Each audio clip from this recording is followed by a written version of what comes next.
Hey everyone, and welcome to another video. Tonight we have 2 hours of horror stories. I hope you all enjoy them.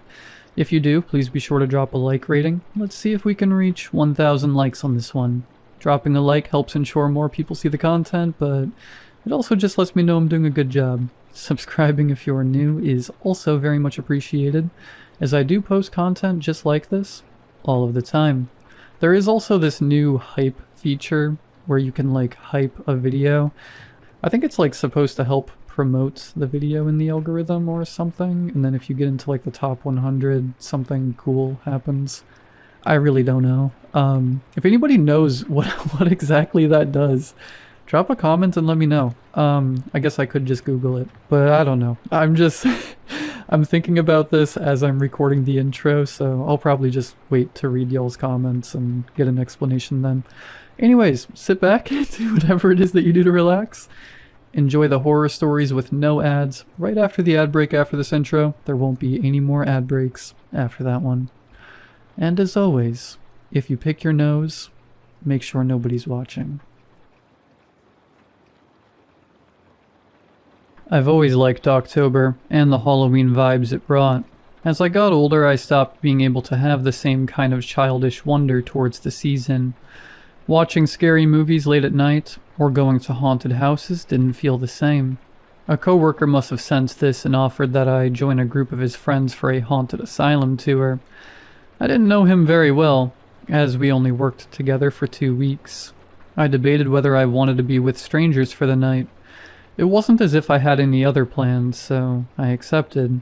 He asked me to bring a camera, which he heard I owned.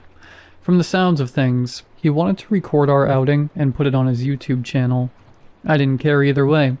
The handheld camera had been a hand-me-down. It would be nice to finally use it outside of life events for coworkers. We met after work so he could drive us to the building. I've never heard of an asylum being within driving distance. I told him on the way. It was shut down after a lot of abuse was uncovered, and I mean a lot of nasty stuff.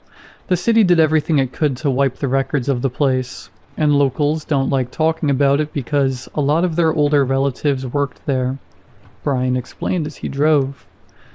I nodded as I half listened. I hadn't been able to find the name online. They must have done a great deal of scrubbing to erase this place so well. Since I wasn't paying much attention and focused more on my phone during the drive, I didn't know where we ended up. The road slowly became surrounded by trees, then turned into a dirty pathway I wasn't certain we should be driving along. This building was really out of the way.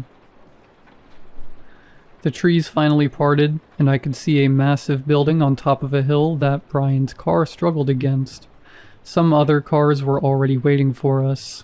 A full moon shone between clouds, and a slight breeze caused colored leaves to drift across the unkempt lawn.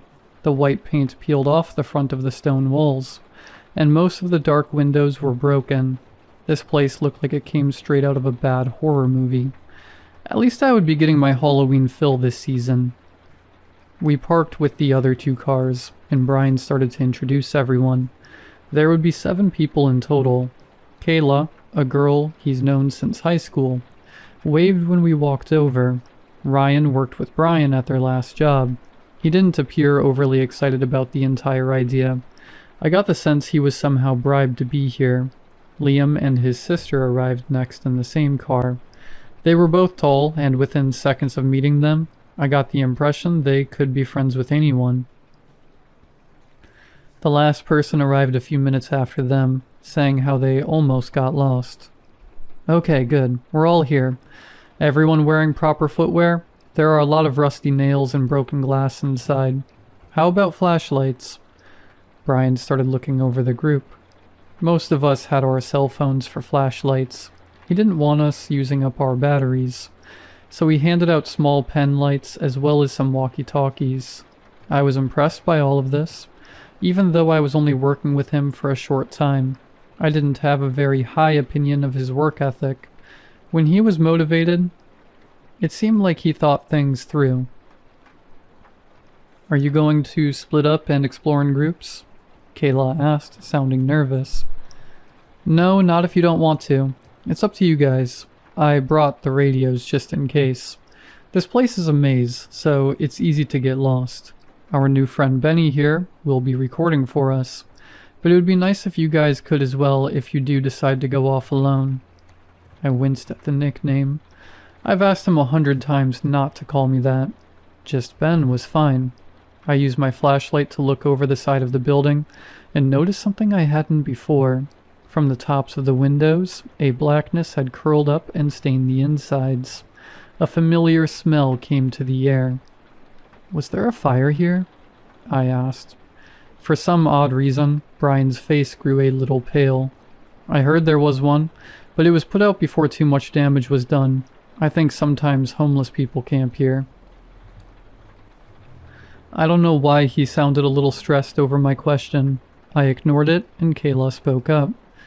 Are we going to come across anyone inside? She said, a little frightened over the idea. Nah, a new shelter opened up, remember? Why would they camp in this place when they have access to warm meals and a free bed? Brian shrugged. Well, just in case, no one should go off alone. Let's get everyone's numbers, you know, if we drop the radio or something, Liam suggested. For the next few minutes, we did just that. I realized that most of these people knew Brian, but this was the first time they were meeting each other. I wasn't the odd person out in this group. Everyone ready? Brian asked, and got a positive response. A cold wind blew, almost ushering our group inside. An odd feeling came into my stomach as I suddenly wanted to turn back and go home. I shook my head, refusing to back out now. Besides, Brian was my ride. Lifting the handheld camera, I followed behind the group, unaware of what waited for us inside. The lobby was massive, with cracked tiles. It opened to a large set of wooden stairs that branched out, leading to opposite sides of the building. Our footsteps echoed through the room. Liam and his sister walked ahead of the group to the front desk. He leaned over, looking through the papers that were left behind. They must have closed down suddenly. I think these files have some personal information that shouldn't be left out for anyone to see. He commented, placing the dirty papers back down. It is weird. I've never heard of this place. One of the group commented. Yeah, you would think it would be a huge local legend or something. Another person chimed in. Which side do you want to start with? Ryan asked, ignoring the previous questions. Right. Left. Two sets of voices came at the same time. After a quick game of rock, paper, scissors, it was decided we would go left. From the looks of things, the rooms for the staff were on the right, and the patients were on the left. Any treatment rooms were in the basement, and the common areas were on the first floor. It would be impossible for us to look at the entire building in one night. Let's look at the left side and then go to the basement for the good stuff, Brian said, and we all agreed. We made our way upstairs, the group chattering away, ruining the atmosphere. I wasn't overly upset over that. Sure, I did want a spooky night out, but after nearly an hour of recording banter and silly antics of the group, I found myself preferring this kind of night over what I expected. Each room we peeked into was more or less the same. Ruined beds with some personal items left behind. It looked like everyone just got up and left. Each item is slowly being overtaken by the elements. Weird how there isn't any graffiti, I commented as we walked down a hallway. Another burst of wind blew through the broken windows, creating a ghastly sound that made some of the group shudder. Oh, you're right, Kayla agreed, looking at the bare and painted walls. A strong smell of something burnt came with the wind, and I found myself covering my nose with my hand. Liam noticed and sniffled the air. What's up? Are you feeling sick? He asked. I shook my head, looking around, trying to find the source of the smell. No, it's like something is on fire. Am I the only one who... I stopped as I looked over the group. It was dark, but with our flashlights, I could see everyone. I counted 6 people. 6. I started looking inside rooms, trying to find the last person. We had been introduced, and yet I couldn't remember their name to call out for them. Are you sure you're not feeling sick? Liam asked, watching me as I darted between rooms. A cold fear came to my chest as I pushed by him and opened a door. Inside was a large operating room, tools scattered along the floor, an old, massive light hanging overhead, a stained steel table. I left the door open and went to the room next to it. A doctor's office was inside, with an overturned bookcase and files littering the floor. "I thought we were in the patient's living area. Why is there an operating room here?" I asked, unable to hide the stress in my voice. I saw the small group glance over, faces pale at the realization. "Maybe," Kayla started but couldn't think of an answer. "Wasn't there 7 of us?" I finally asked. They all appeared confused. Liam slowly nodded and glanced down at his phone. That was right. We all got each other's numbers. The last person's name should be there. I took out mine, looking at the small contact list. 6 new numbers. I raised my head, meeting Liam's eyes. He was as scared as I felt. "I think it's time to leave," I told them sternly. He took hold of his sister's hand, ready to drag her out if needed. "Why, because you can't count? It was always the 6 of us, right?" Brian said. I narrowed my eyes at him. For some odd reason, it sounded like he was trying to convince us. Was this a prank they were playing on the new guy? No. I remember adding 7 contacts to my phone. It hadn't left my pocket. Someone couldn't delete it, and everyone here wasn't friends with each other. Only Brian. Movement at the end of the hallway caught my eye. Lifting the flashlight, the beam fell on a dirty gown. The figure hunched over, skin black and cracked. Lifting its head, it looked at us with bright orange eyes as the smell of smoke and burnt meat filled the hallway. Prank or not, I wasn't going to risk it. "Run!" I shouted, and it caused everyone to move at once. I heard screaming as we stumbled over each other. In the chaos, I dropped the handheld camera, but I didn't care. Brian did. He scooped it up and then darted inside one of the side rooms. My vision was blurred as I ran as fast as I could, trying to get out of this place. No matter how many times we turned a corner in the hallway, we couldn't seem to find the stairs. If something was following us, I didn't see it, but I smelled something burnt close by. "This isn't getting us anywhere," Liam said and pulled his sister into a side room. We followed him, out of breath and face stained with sweat. The room was small and could barely hold all of us.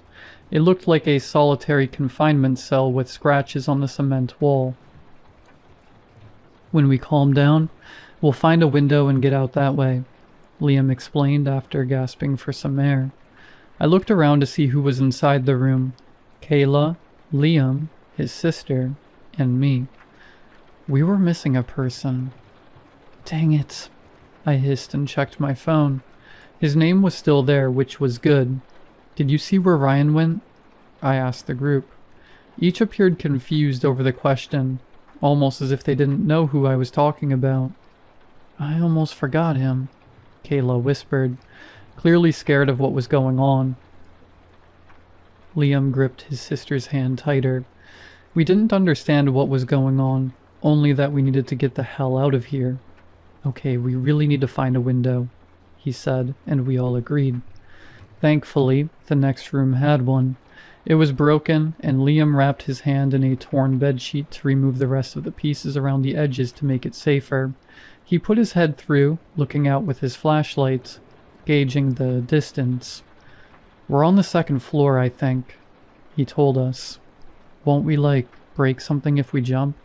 Can't we find a bedsheet to tie together, or—" Kayla offered. We had closed the door behind us. A sudden scratching noise came from it as the door handle started to turn. I threw my body against the door, keeping it shut as a burst of heat came from the other side. "Better a broken leg than whatever is outside," I said, straining against the force trying to get in. She nodded, and Liam went to try to fit through the window. To his horror, his shoulders were too large. Ducking out, he took hold of his sister and held her through. His face was full of stress as he lowered her out. She promised that since she was a cheerleader in high school, she knew how to fall properly. He took a few deep breaths, then finally let go of her hand, letting her body drop off into the darkness. The rattling and the heat on the other side of the door disappeared when she did. Liam stood by the window, an almost calm expression coming over his face. He turned to us, looking over the other two people in the room. "Who's going to go first?" he offered. Dread came to my stomach. My shoulder hurt from keeping the door shut. I pushed back the pain to ask a question I hoped had a good answer. "Shouldn't we see if your sister landed all right?" I asked him, my voice strained. Liam's expression turned to confusion. "Sister?" he asked. I found myself sliding down the wooden door. Kayla choked back sobs and looked away from Liam. Going out a window wasn't an option, and we just lost a person because of it. Liam hadn't fully forgotten her, but her number was no longer in my contact list. Maybe there was a slight chance she would be alright. We just needed to get out of here. "Alright, let's keep going." I finally stood up. "Where?" Kayla asked, defeated. "Why don't we stay here? People will notice that we're missing." I crossed my arms, wanting more than anything for a rescue party to come and save the day, no matter how much I wanted to believe that I already knew it would be impossible. "Where are we? I mean, what's the name of this asylum?" I asked them. Shock, then sheer horror came over their faces. They didn't know. No matter how hard we tried, we could not remember the name of this place. That meant that no one would be coming to save us. As hard as it was to accept, something natural was happening. "I agree with Ben. I think if we try hard enough, we can get out of here," Liam said and walked over to Kayla, taking her hand. I did the same, trying to give her a comforting expression. "From what I've gathered, once we separate, we forget about each other. We won't let you go," I told her, trying to smile. Tears were in her eyes. With a deep inhale, she squeezed our hands, a new determination in her eyes. "I'm not some scared little girl. I won't let you guys be kidnapped," she huffed. I was glad that I was with these two. I swore that no matter what, we would get out of here. Slowly, I opened the door into the dark hallway, keeping a hand around Kayla's waist. Liam shone his flashlight down the hallway. A dark shape was a few feet away from us. It didn't react, so we wisely decided to go the other way. We walked down the empty hallway, with closed doors on each side. I kept looking behind us at the figure to make sure it wasn't going to chase after us. I glanced at the room numbers and noticed we were now on the 3rd floor. "I have an idea," I whispered to them. We shuffled into a room, closed the door, then I opened it, peeking out into the new hallway. Every time we went inside a room and left, we ended up in a different part of the building. Even some rooms might be inside different areas, like the operating room appearing on the 2nd floor. Maybe if we go in and out of enough rooms, we might end up on the 1st floor, I told them. Liam nodded, glad that we had some sort of plan. I have no idea how long we moved like that, ducking between rooms in a useless attempt to get outside. While inside a patient's room, Kayla paused at a dusty dresser. "It's a cell phone number," she pointed out. Someone had recently written a number in the dust on the dresser. Had Brian been here? I checked my phone and saw it wasn't a number on my contact list. Was it from someone we were missing? Before I could enter, an overpowering smell came into the room. Our backs had been turned to the bed. We moved too late. A hand came down, gripping Liam's shoulder so hard it made him crumble to the ground. The creature was a thin creature with charred flesh sticking to its frame. Kayla screamed as a burned patch started to spread along Liam's shoulder, melting away part of his shirt. My body froze as I met the creature's eyes. My entire soul was suddenly filled with so much sorrow I couldn't move. I couldn't think. Tears sting my eyes, and I was positive we would have died there if it weren't for the third person in the room. Kayla found a broken piece of a wooden chair in the corner. She grabbed the thickest part of it and swung it like a bat. It shattered on the creature's skull, snapping the head back so far that I thought it would come off. It screamed and then disappeared into the floor, leaving its attacker panting with a broken piece of wood in her hands. I went to see how Liam was. It took a minute before he was able to stand up. The burn was not as bad as it could have been. "Thanks," we told Kayla, a little bit in shock over the outburst. "Let's just find a weapon and just smash the crap out of the scary guys in here," she said, her green eyes shining in the darkness. I now would much rather deal with whatever monsters were in the dark than ever have her angry at me. "Well," I started, and didn't need to finish that thought. Countless darkened, burned hands came from the walls reaching for us. As much as Kayla wanted to fight back, she was no match for this. We grabbed hold of her, and the three of us hauled back into the hallway. We almost ran over another one of those darkened creatures. It reached out with thin arms, hands like claws ready to rip into flesh. We avoided it, and ended up weaving between more of those things. We were on the move, and stopping meant being overtaken by a swarm of hands that wanted to rip flesh from bones. As we ran, I kept seeing the same cell phone number written along the walls and on the floors. I didn't have time to stop and call it. We crashed into another operating room, shortly realizing our mistake. So many of those burnt bodies squirmed through the only exit. Kayla grabbed an IV pole to keep the mass back as Liam used the steel table to create some distance. A hand landed on my wrist. I grabbed a scalpel from the table, ready to bring it down on my attacker. Our eyes met, and for that single moment, I wasn't looking at a monster. Instead, I stared at a scared young girl asking for help. The blade dropped from my hands. As if in a trance, I reached out for her, barely aware of the burning coming from where her hand touched my wrist. I suddenly wanted to hold her, to tell her I would get her out of this place, that things would be all right. A hand took hold of the back of my shirt. I found myself falling as the floor gave out, the three of us tumbling down somewhere unknown. I must have been knocked out. I felt a warm hand on my cheek and a voice asking if I was all right. Opening my eyes, I saw we were in an empty room with a ceiling so high I couldn't see the top. It felt more like a pit than a room. Sitting up, I saw Kayla sitting next to me. Some scratches and bruises, but she was all right. Liam wasn't doing so well. The burn on his shoulder spread. He sat against the wall, barely able to keep his eyes open. Another person was in the room with us. Brian was on his back, blood on his forehead, eyes closed as he clutched the camera as if his life depended on it. A large steel door took up most of the left wall.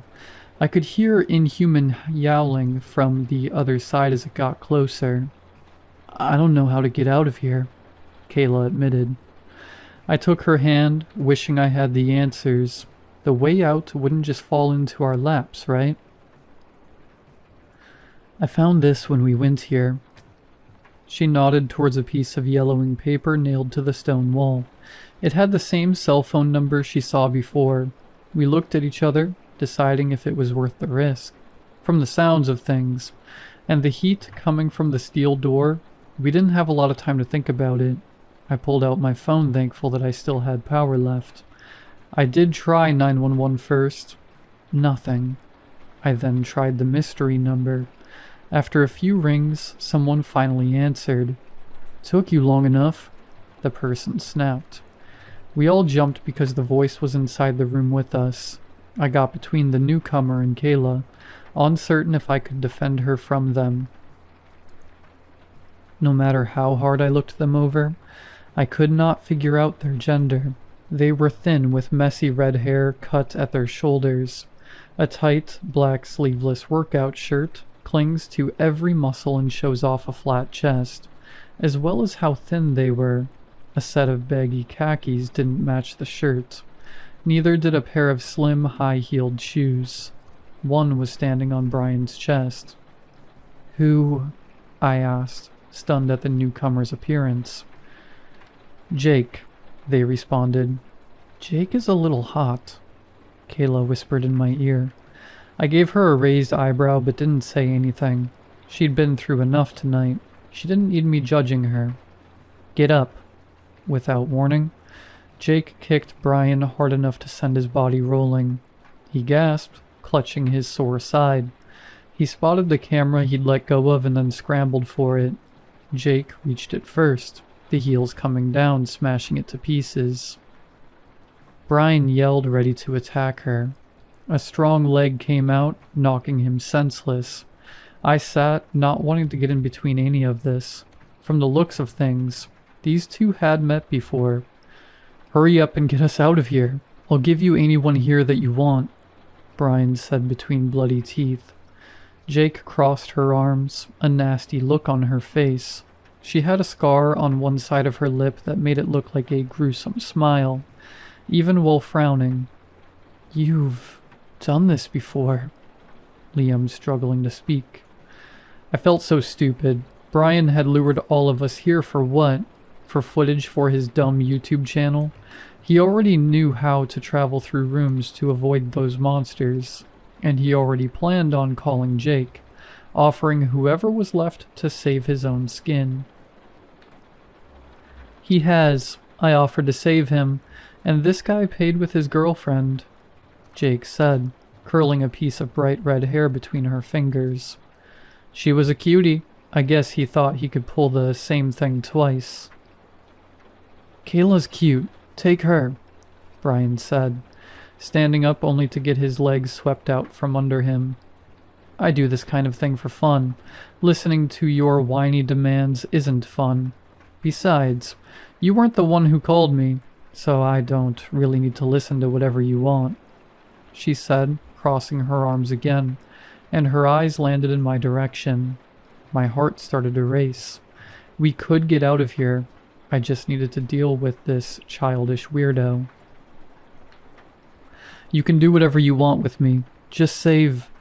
I started, and Jake gave another scowl. "Boring," she hissed, turning her nose up to my offer. I looked over at Liam, knowing he didn't have a lot of time left. Even if there weren't monsters at the door ready to break it down, he needed help fast. "There were 7 of us," I started, and Jake glanced over, almost interested. "I don't remember the 7th, but I know Ryan's name and that Liam was here with his sister. Are they still alive?" I asked, hoping for answers. Jake appearing out of thin air, and her overall vibe gave me the impression she wasn't normal.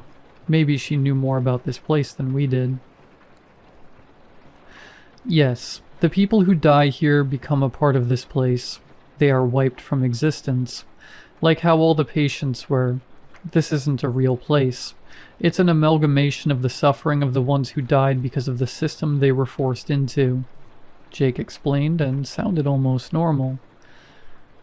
"I assume it lets certain people know about it because it wants to lure in new victims." I nodded, then frowned. They weren't all fully forgotten. Didn't some of them have families on the outside? Even being buried in an unmarked grave or burned. There must be someone out there who remembers some of these people. I was mostly talking to myself. The creatures who chased us weren't monsters, just someone who had been hurt by the real monsters. "Is there any way to help them?" I asked, and it caused Jake to burst out into cruel laughter. "I'm reconsidering your offer. You cannot help them here. You'll only be dragging them into their pain. The only way to help is to make the public aware of the abuse people suffered in these systems. To do that, you need to get out. Now, what are you going to offer me to make it worth my time?" She stood tall, hands on her hips. With a smug look on her face, she held all the cards, and I needed to figure out what she wanted. "You can do whatever you want with me," I said, and got a nasty look as a response. I then pointed a finger over at Brian. And you can have him, I finally said. He shot up, bloodshot face red with rage. You can't just hand me over like that, he shouted, looking as if he might strangle me. Jake might eat me or worse. I'm offering myself to save all of you. You guys owe me your lives. Since you owe me, I'm offering you as well, I said, only making Brian even more furious. That's stupid. It doesn't make sense, he snapped, stomping a foot. You're right, and I like stupid. Okay, done deal. I assume you want those other two. Hang on. Without warning, Brian fell through the floor with a yelp. Jake followed after leaving the room, silent for a few seconds.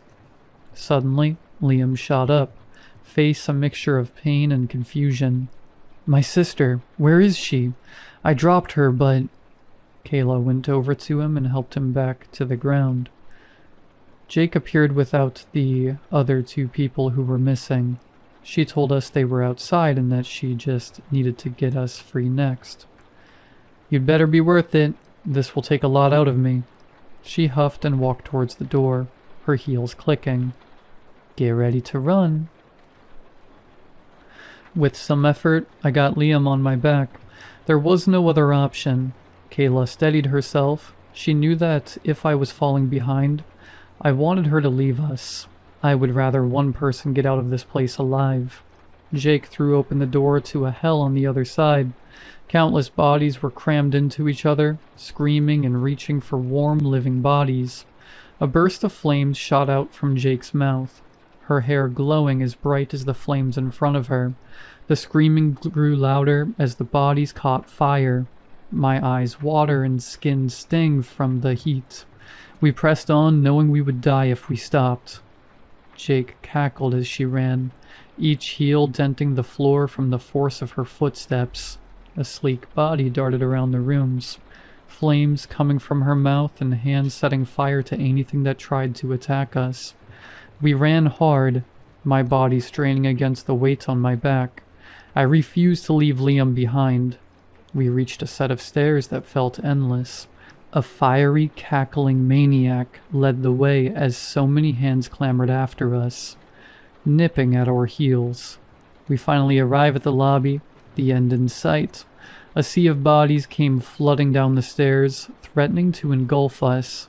Jake put herself between us, feet firmly planted, ready to set forth the largest blast of flames that could take down the entire building. Kayla got through the doors first, followed her, and set Liam down on the cold steps. She shouted as I turned on my heels to go back inside. I'd seen something in that crowd of crying flesh I refused to leave behind. Jake was already unleashing a sea of flames. I pushed through it, feeling the heat on my flesh and my shirt burning away. My hands reached out into the bodies, taking hold of a small hand. With the last of my strength, I pulled the thin person into my arms, and the heat overtook everything. I woke up on the cool grass, a foot painfully nudging my side. Opening my eyes, I saw a brightening sky and Kayla's worried face. Jake already took everyone to be treated. I thought you weren't going to wake up, she explained. I sat up with my entire body in pain. I wasn't as burned as I thought, mostly a sunburn on my arms. Next to me was a human-shaped bundle wrapped in a dirty sheet. The building was missing, leaving the hillside empty. I couldn't leave her behind, I told Kayla, placing a hand on the bundle next to me. Soft boys like you tend to get swept up into places like these. You're lucky I could pull you out of it, Jake said, very annoyed. Thank you, I told her. Her face flushed in a way I wasn't expecting. You're lucky I'm so nice. In fact, I'm so nice I'll take the body you saved and make sure she's buried properly. I was glad for the offer.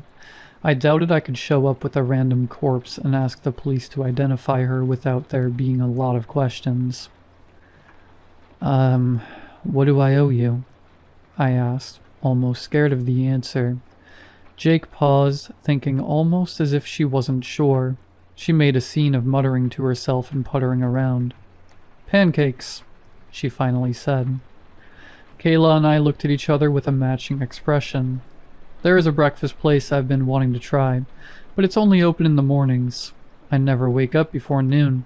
Buy me some and bring them over. And we're even. Jake nodded. That's it? I said, mentally kicking myself after I asked. What, did you want me to, eat you or something? You don't have an ounce of meat on your bones, and it would take too long to fatten you up. With that last comment, she tossed a set of keys into my lap that belonged to Brian's car. Thank you, I told her again, and she stuck her tongue out as if I said something disgusting. I still had her cell phone number, so we could figure out the pancake day and how many she wanted. I might be stuck delivering breakfast to this weirdo for a long while, and I was perfectly alright with that.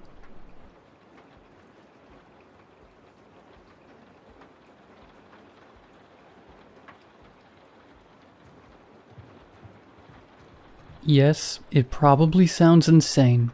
I should start with the backstory, but God, how hard is it to remember the simple, happy times before everything that happened? I met my wife Catherine when she was 24 and I was 28. We lived in a small town in Kentucky. You'd have trouble finding it even with a map, and the population was tiny. Everyone knew each other. I'd worked as an electrician all my life. First at a factory, then I started my own small business. Repairs, wiring, private jobs. My love life had never really worked out until I met her. She worked as an elementary school teacher, smiled at every child, was kind and polite to everyone. My Catherine was the only ray of light in the darkness around me. I loved her for her simplicity. She could find joy in the most ordinary things. Morning coffee, the smell of wet grass, a cheap movie on the couch. We didn't have much money, but we had peace, a home, a dog, and that feeling that everything was right, that everything would be fine. I spent evenings fixing things while she wrote lesson plans or knitted. Sometimes we'd sit in silence, listening to crickets, or stay up all night talking about everything and nothing, thinking about children and what we'd name them. Back then it felt like life had finally found its meaning. The problems began maybe 2 months ago. At first, small things. She started having trouble sleeping, then began looking at me strangely, as if something in my face disturbed her. I asked if everything was okay and she laughed. Sorry, just tired. The kids at school are driving me crazy. Gradually, though, I can't even say exactly when it got worse. She slept less, not because she had insomnia, but because she was afraid to fall asleep.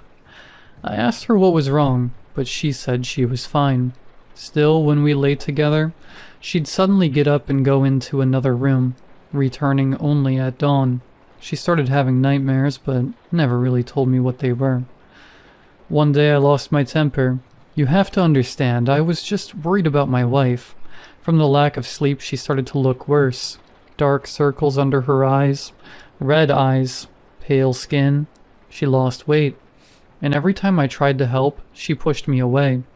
So I sat her down across from me and directly asked what she was dreaming about. She was silent for a long time, trembling and glancing at me furtively, as if she was afraid. And then when tears began to roll down her cheeks, she whispered, "There's a man in my dreams. God, I'm so scared, Tom." I went to hug her, and when I reached for her, she flinched, as if I'd frightened her. After that, things seemed to get better, or so I thought. How wrong I was. She used to ask how my day went, but now she just stared out the window.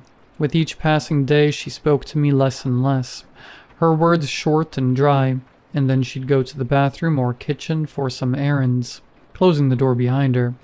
And when it wasn't just the silence, her eyes had changed. If before they were green, emerald-like, full of life and love, now her gaze made my spine so cold. There wasn't anger or hatred there. No, it was something closer to mistrust. wariness, as if she was seeing me for the first time. Over the next week, I began to feel anxious, a strange burning under my skin, as if something was wrong, but I couldn't tell where the crack was until I realized. She was studying me. When I drank coffee, I could feel her eyes on me. I'd look up and she'd immediately turn away, pretending to slice fruit, but her fingers trembled and the knife froze halfway to the board. I'd step outside for a smoke, and when I turned around, I'd see her peeking through the curtain, then she'd instantly close it. When I showered, I'd catch her watching me, studying my body, then she'd run away. She started doing it even while I slept. She almost stopped talking to me, instead writing something in a notebook and hiding it as soon as I entered the room. Photos began to disappear from their frames. She'd talk on the phone with someone, but hang up the moment I came in. I made an appointment with a psychologist for us, but she refused, said she was afraid to be near me. It all happened so suddenly. It seemed just yesterday we were stargazing in each other's arms, and now this. The strangeness grew every day. Sometimes she asked me to sleep on the couch. I agreed, hoping it would calm her, but it was useless. Her paranoia only worsened. It got to the point where, when I tried to hug her, she screamed, "Don't come near me," and flinched as if I'd hit her. After one of those nights, I decided I had to find out what was really going on, even if it meant taking her to a doctor afterward. I pretended to be asleep when she stood in the hallway. Then she slowly approached soft, careful steps. She stopped at the foot of the bed, and for several seconds there was a dead silence, broken only by her uneven breathing. I could feel her watching, not just watching, comparing. That's when I became truly terrified, a cold dread twisting inside me as my wife became something I couldn't recognize. Then the bed shifted slightly. She sat down on the edge. The air grew heavy. I could feel her stare physically, like pressure on my skin.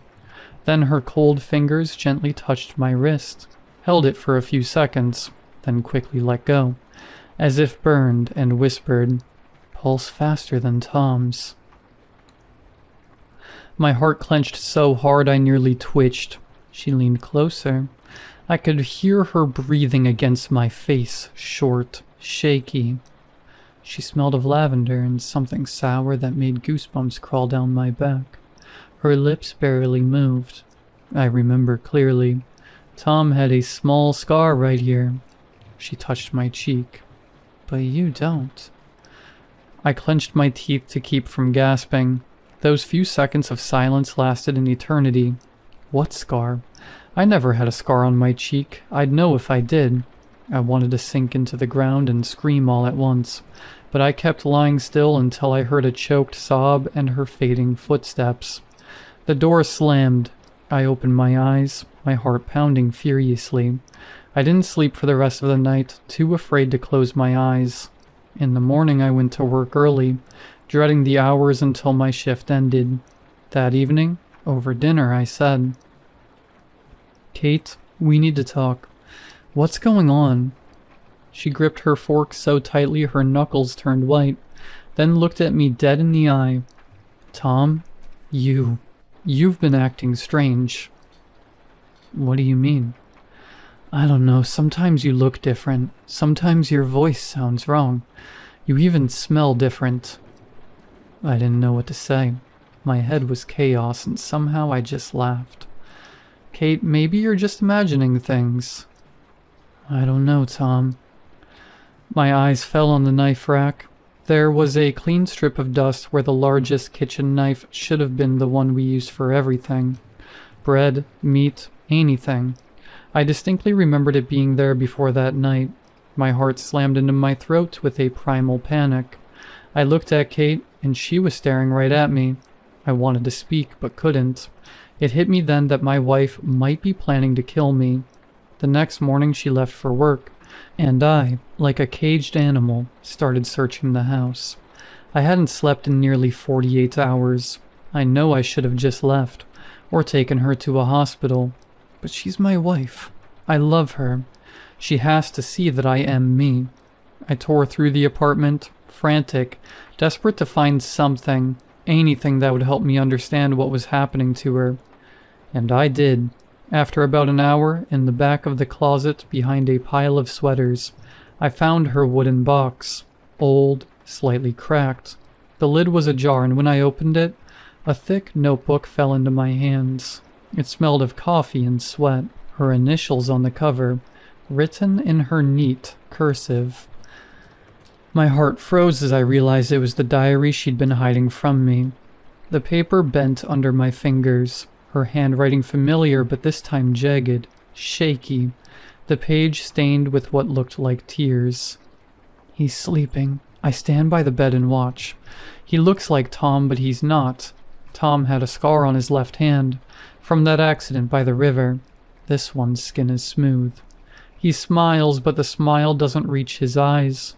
Something replaced him. I keep counting days, marking steps. If the real Tom, my husband, is alive, where is he? A wave of nausea rose in my throat. With each page, her handwriting grew more erratic. I tested his speech. He says I love you in the same tone, but without warmth. Not like before. Tom smelled of vanilla, but this one smells of dust and cheap cologne. I couldn't believe what I was reading. My knees trembled. The air around me tightened like a noose. I flipped to the last page.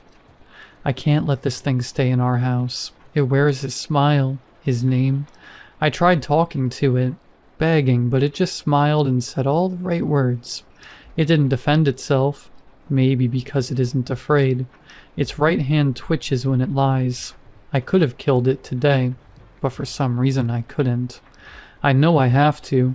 For Tom, I won't let some monster wear his skin. My hands were slick with sweat. My whole body was sweating, even though the room was cold. I placed the diary on the bed and sat down, trying to process everything I'd just read. An accident? God, she was exaggerating. All that came out of it was a concussion and some bruised ribs. I stayed in the hospital for about a week? Yeah, 7 days. Then my phone rang, making me jump. It was Sheriff Martin, a kind old man I'd known for years. Tom, everything all right over there? Catherine called. Said someone's living in your house pretending to be her husband. I froze. What did you say? Says you're not you. I've known her for years. Always seems stable. Domestic quarrel, huh? No, just stress. She's tired. Evening came slowly. I sat on the couch, elbows on my knees, looking at an old photograph, the one that used to sit on our mantel before all this. Catherine and I by the lake, smiling, her arms around me, the sun so bright that day we had to squint. I stared at us, at the little details, her blonde hair catching the light, her hand around mine, the green shimmer in our eyes. It felt like a lifetime ago. When the door creaked open, I nearly jumped. My wife's, if I can still call her that, steps were slow and tired, her bag thudding softly on the floor. She looked exhausted, her eyes red, her hair a mess. I stood holding the diary. Kate, we need to talk. She looked at me warily, like a trapped animal sensing a snare. What's that in your hand?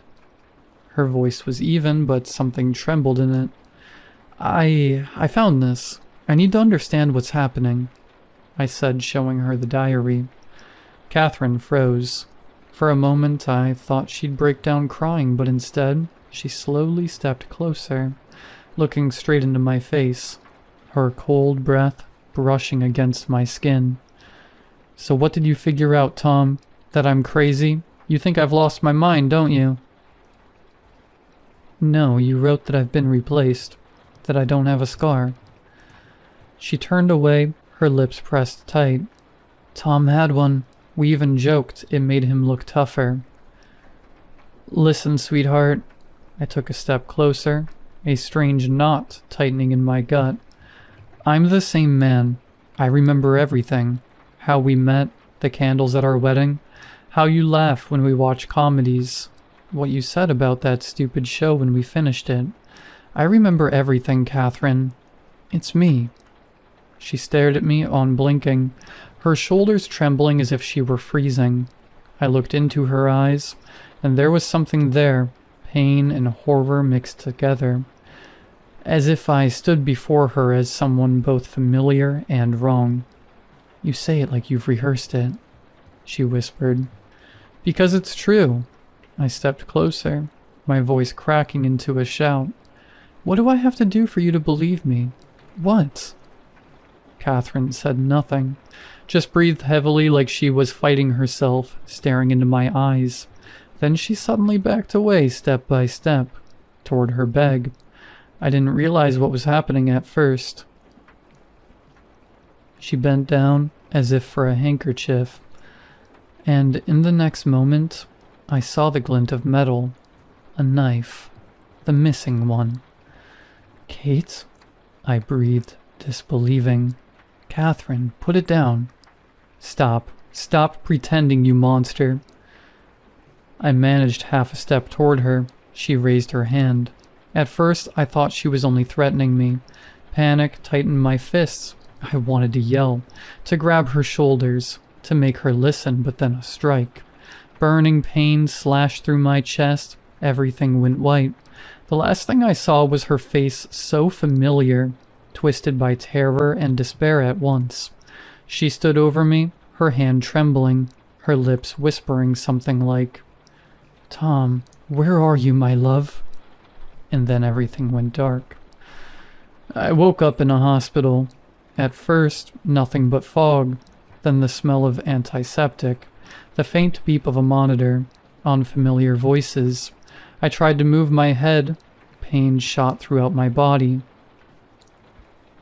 The doctor explained I'd lost a lot of blood but somehow survived. The knife missed my heart by an inch. Catherine had run away. I listened, not believing any of it was real. A couple of days later, Martin came by. I told him everything about the knife, the diary, her thinking I wasn't me. He listened, frowning, taking notes. When he finished and was about to leave, he turned back. "Didn't expect this from Catherine. Don't worry, we'll find her. When you're discharged, come by my place. I got some Cuban cigars from a friend. We'll relax a bit." Without thinking, I said, "I don't smoke." He frowned, about to say something, but then just nodded and left, closing the door behind him. For several minutes I lay there staring at the ceiling, trying to come to terms with everything that had happened.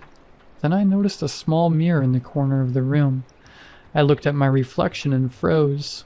My face was pale, my lips dry. But that wasn't what caught my attention. Interesting. Can eyes change color from green to blue?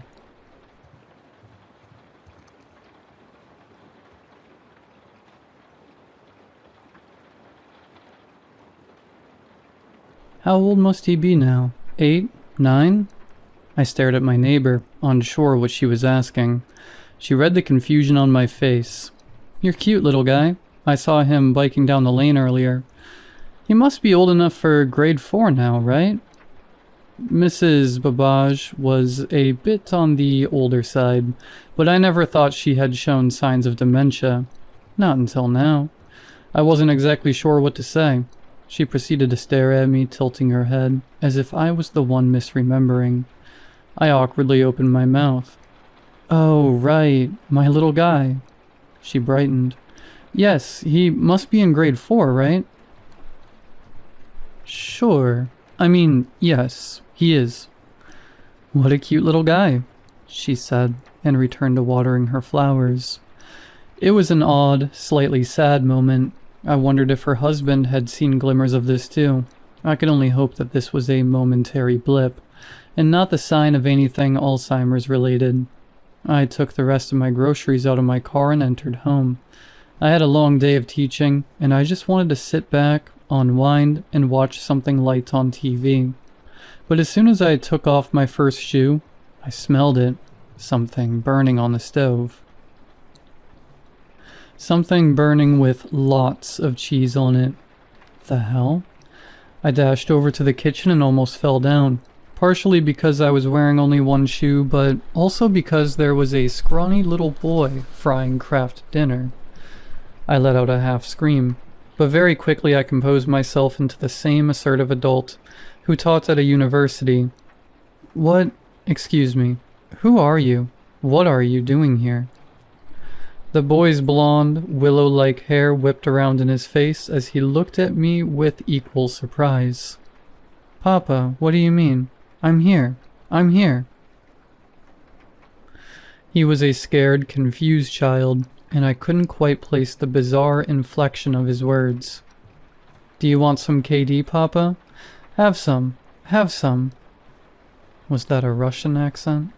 It took me a second to realize he was wearing an oversized shirt that looked just like mine. Was he wearing my clothes? I held out my palms like I would at a lecture, my standard, everyone settle down gesture, and cleared my throat. I'm sorry, I don't know who you are, or what this is. The boy widened his eyes, still frightened by my intensity. He stirred the food with a wooden spoon. It's KD, Papa, your favorite. Chili cheese kind. Don't you remember?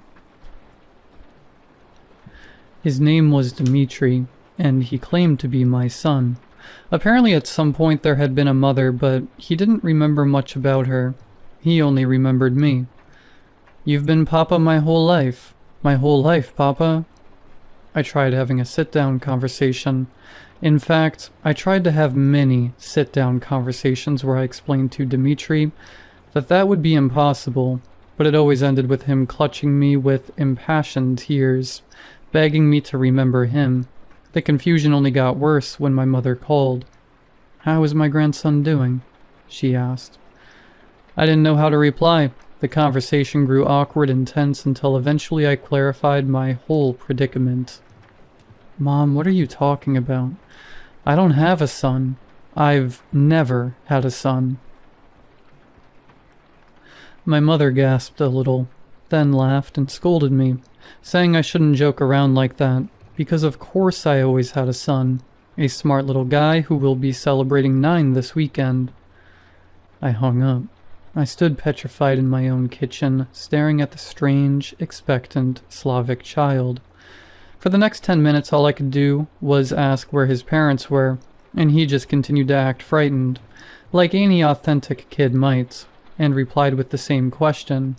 How did you forget me, Papa? My method wasn't getting me anywhere, so I decided to play along.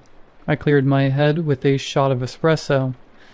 I told him my brain must have been scrambled from overworking, and I apologized for not remembering I was his father. He brightened immediately. It's okay, Papa. It's okay. He gave me a hug. You always work so hard. The tension dropped further as Dmitri finished making the noodles and served himself some. I politely declined and watched him eat, and he watched me watch him eat. So you're okay now? You're not angry? His accent was so odd. No, I said. I'm not angry. I was just a little scrambled. His eyes shimmered, looking more expectant. So we can be normal now? A chill trickled down my neck.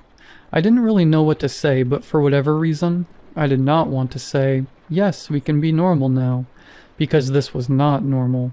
Far from it. This child was not my son. He started playing with his food and quivered a little, like a worried mouse seeking reassurance. Everything will be fine, I eventually said. No need to stress. Enjoy your noodles. To my shock and dismay, I discovered that Dmitri also had his own room. My home office had somehow been replaced by a barren, clay-walled chamber filled with linen curtains, old wooden toys, and a simple bed. The smell of bread and earth wafted throughout. I watched him play with his blocks and spinning tops for about an hour before he started to yawn and say he wanted to go to sleep.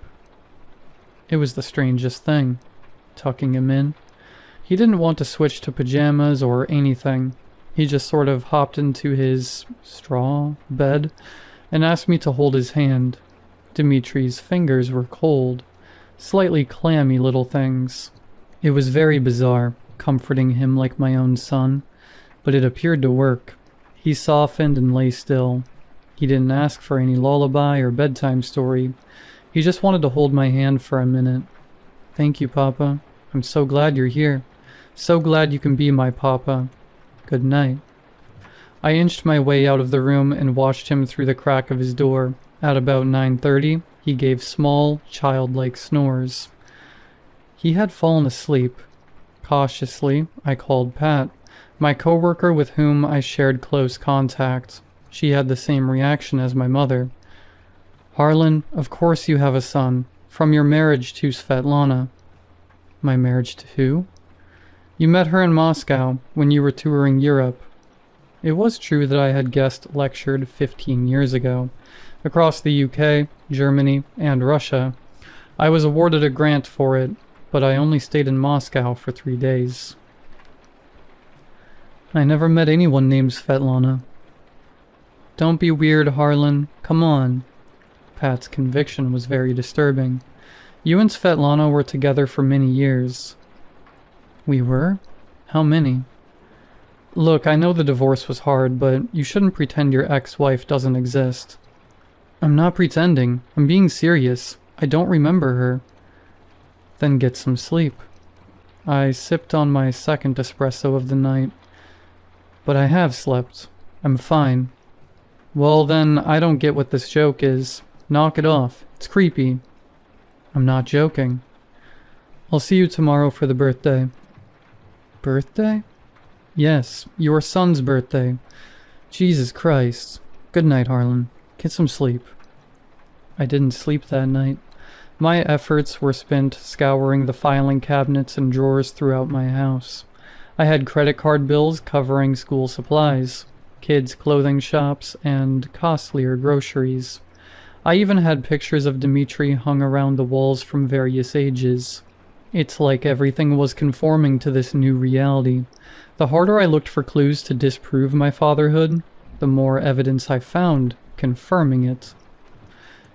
It was Dimitri who woke me up off the living room couch and said Uncle Boris was here. Uncle Boris? I peeked through the window and could see a very large blonde man smiling back at me. Behind him was a gaggle of other relatives, all speaking Russian to each other. Hello, Harlan. The blonde man's voice penetrated past the glass.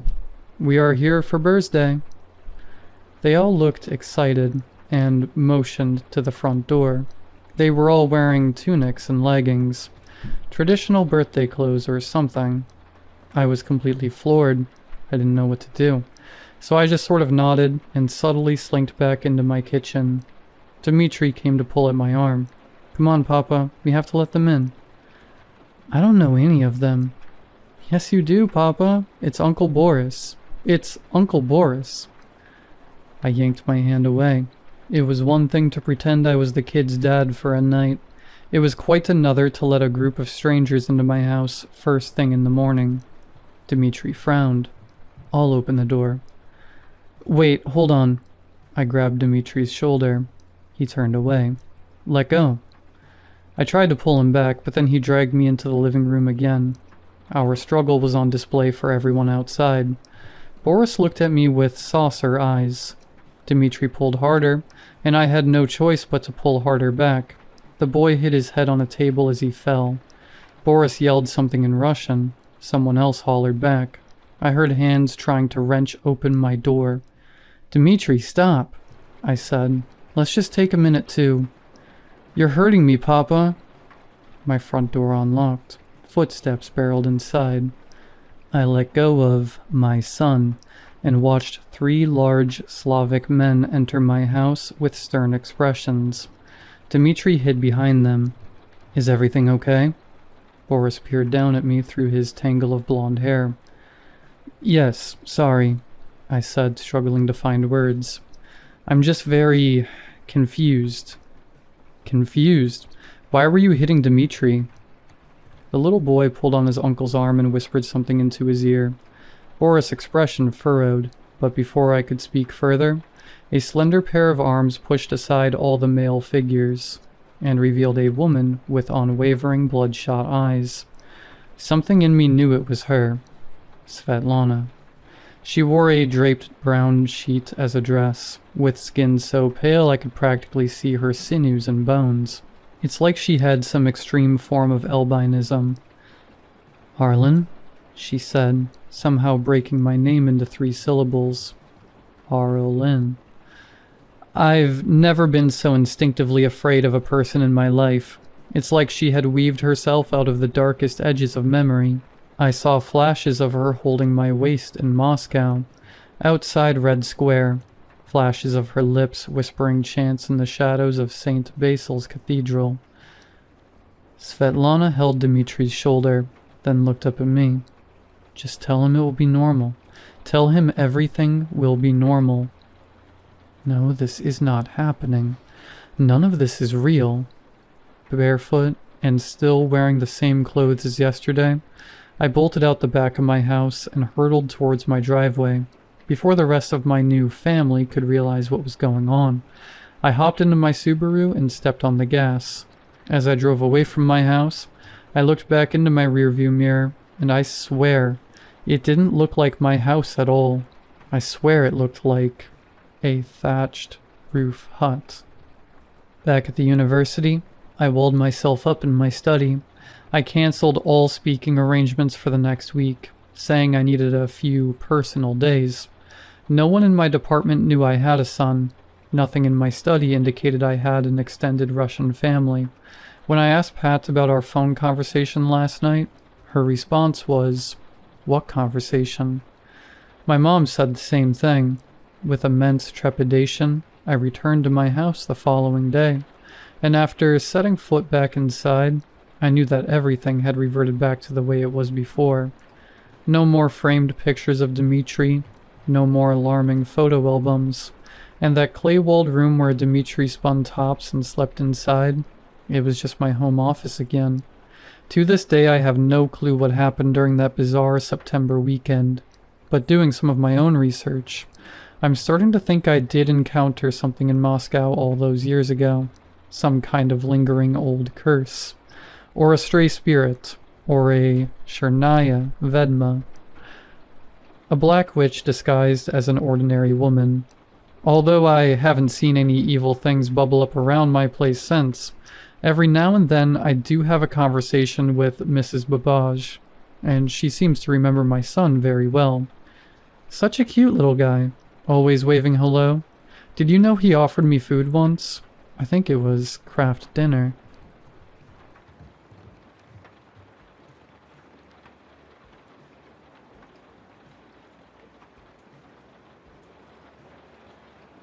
It started with one small mention from Mrs. Burton, our neighborhood's grandma. My parents were in our backyard doing the garden when she came by with a carrot cake. "Hi, Mrs. Burton," I said. She nodded, smiling, and approached my parents. As I pulled out weed, I overheard them talking about the McField's missing son, the Grover's ugly new lawn that was ruining the image of the neighborhood, and Cormac Stanner's brand new car, which had windows so dark you couldn't see inside. You really should look into joining the manuscript book club. It helped me a lot. Things were so hard after Ben passed away, but I'm so much better now. I had someone to talk to. My life had purpose, she said to my parents in that pleasant, motherly voice. "Thanks, Mrs. Burton. We'll give it a thought," my mom said, taking the carrot cake from her. Mrs. Burton was your regular sweet old lady. She used to live with her husband Ben, but he passed away last year. Poor Mrs. Burton was in absolute anguish for the past year, until she appeared to us, spriteful and lively. I thought that she had recovered and found purpose living alone. My phone vibrated. It was my best friend Zoe. I went into our front porch to return her text. My parents didn't want me talking to Zoe. Street rat, horrible influence on a girl, my dad would often say. We went to the same class from high school until college. She was an orphan and would frequently get in trouble for all sorts of things. Hot wiring a teacher's car and driving it around the school, planting a farting balloon under the teacher's seat, starting food fights, and the list went on. But Zoe was always friendly and protective of me. We became friends after she defended me from a school bully using water balloons. Bored out of my mind. What are you doing? She texted. Not much. Doing the garden with my parents. I was texting her and looking at Mrs. Burton, who returned to her house and took out a chair on her front lawn and sat down. She faced the direction of the Grovers, probably musing over how ugly their new lawn was. We lived in a cul-de-sac. There were around 12 families, including ours. We were the kind of neighborhood where most families are wealthy and have a cared-for lawn and 2 kids. Normal and boring. Things were going well for my family, at least until that day. Our family was on a road trip. We stopped for a pee break. My mom went into a deep bush while my dad stood behind a large boulder. I was on the front seat, typing away at my phone. Jason, my little brother, was in the back seat looking out of the car. Megan, look, a fox with strange ears. Look, it's green. I ignored him. A 5-year-old sees all sorts of things. I shouldn't have. I looked up just in time to see him opening the car door and running outside. It happened in the blink of an eye. A truck passed by the road. It didn't stop in time. All I could hear was a loud hissing of the brake pads grinding, and then the skidding sound of tires, and then a loud thud followed by silence. Just like that, my little brother was killed. We were devastated after the accident. My parents didn't blame me, but I did. I should have talked to him, should have looked after him. Instead, I glued my eyes to my phone, talking to Zoe about the latest song by some indie band, and my brother was dead. For weeks, we barely left the house. I sometimes wandered to Jason's room and sat there looking at the paintings that he made on the wall and crying alone. The neighbors were very understanding and gave us plenty of gifts, cakes, and condolences. But we'd trade them all for Jason back in an instant. We weren't the only family with grief. Every single family of our neighborhood lost someone. Mrs. Burton lost her husband. The Grovers lost their daughter. Cormac Stanner lived alone, but his dog got sick and died. Each of us lost someone dear, so the McFields were understandably worried about their missing son. They put up posters, asked for help on the local radio station, had volunteer groups searching for him in the surrounding forests. Then I started noticing something strange. First, only Mrs. Burton would put out a chair on her lawn, facing the Grovers' house. But then the McFields did the same thing. After that, Cormac Stanner bought an entire recliner on his front porch. Facing the same direction, the Smiths followed. The Whitakers installed a porch swing. Every day in the afternoon, they would go to the same spot and look at the Grovers' house for an hour. Eventually, my family was the only one left not taking part in the strange observation. Soon, everything became even stranger. I started hearing voices in the night. I knew it was not a dream. I heard it coming from the direction of the Grovers. It sounded like some people were chanting in unison. I eventually chalked it up to some kind of new song they were practicing for Christmas, and put on my muffler, and I fell back asleep. Then the visit started. At first it was only Mrs. Burton. She would come by and leave us the occasional carrot cake, a batch of chocolate chip cookies, or fresh apples from the tree in her backyard. She would talk about how hard it must have been for us, dealing with Jason's death. Then the Smiths would come by with fish from their weekend trip, the Grovers with deer meat from their hunt. Even Cormac Stanner visited us with wine, wearing his garish rainbow sweater. They would all tell us how sorry they were about Jason, and then recommend us to take part in the neighborhood book club called Manuscript. Even my parents saw how weird the whole thing was. They politely declined at first. Your weirdo neighbors give me the creeps. Can never wrap my head around rich people. Zoe texted me when I told her about it. After the shock of Jason's death faded, something broke in my family. Our dinners were starting to fill with uncomfortable silence, like something was missing. My parents started to argue, then fight. Then after that, there would be no apology. I was afraid of being caught in the middle, so I started eating dinner in my room. That was when I was able to observe that the entire neighborhood, save for our family, started gathering at the Grovers at around 8 in the evening. I never saw them leaving. Somehow they would all be up and about as usual the morning after. Then I started to see my neighbors do this weird exercise, where they would kneel down on the grass and put their hands together as if holding up a book. Then they would move their hands forward and bow their heads down close to the ground. They would repeat this 3 times before standing up and going about their days as usual. What was awful was that the neighbors' visits were starting to get to my mom. She mentioned joining the book club a few times to my dad. They just seemed like a bunch of weirdos to me. What will reading books do to help us get over Jason? This town's gone crazy enough with news of people hitting their heads. Then rumors and shadows killing people. We best keep to ourselves, he said one evening, and their conversation once again turned into an argument.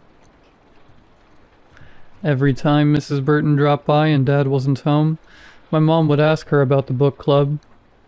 She asked whether there was a membership fee or anything special one had to do. Turned out, it was just a normal book club, save for the fact that they only read one book called The Manuscript. Things were bad, but they were tolerable. It wasn't until Mom went behind Dad's back to attend a reading session of the book club that everything turned out horrible. That morning my dad said he had some business to take care of in town, and wouldn't be back till the evening. Mrs. Burton came by and talked about the book club again. You really should think about it, dear. We're having a reading session today. Would you care to join us? Just for 15 minutes? My mom hesitated, then nodded her head. 15 minutes turned out to be 2 hours. And when my dad was home early, she was still in the Grover's house, taking part in the little book club. He called her phone. She didn't pick up. He ran around like a madman around the neighborhood looking for her, with me following. And when we saw her through the glass panels of the Grovers, I guess something inside him snapped. He practically dragged her out of their house. And my dad was generally a gentle person. He told her that he would not have his wife take part in some crazy club, that it sounded like a religious cult. At least they listened to me. You're controlling and abusive. When was the last time you did that? She screamed to his face. I didn't know whose side to take. They were both right. I was torn and felt horrible, so I ran to my room and called Zoe. I'm really sorry you had to go through that. One of the many reasons why I'm glad to be an orphan sometimes. No family drama, she said. Things started to go downhill. My parents were no longer eating in the same room. My mom ignored my dad and went to the book club more regularly. She started coming home later and later. Sometimes I wouldn't even see her the entire evening. My dad started to spend more and more time in his office. Sometimes he didn't even come home. I felt ignored and lonelier than ever. I felt like I was some sort of obstacle to prevent them from a divorce and just ending the miserable pain that was their failing marriage. I spent most of my time cooped up in my room. For once I was glad that the new college semester was coming.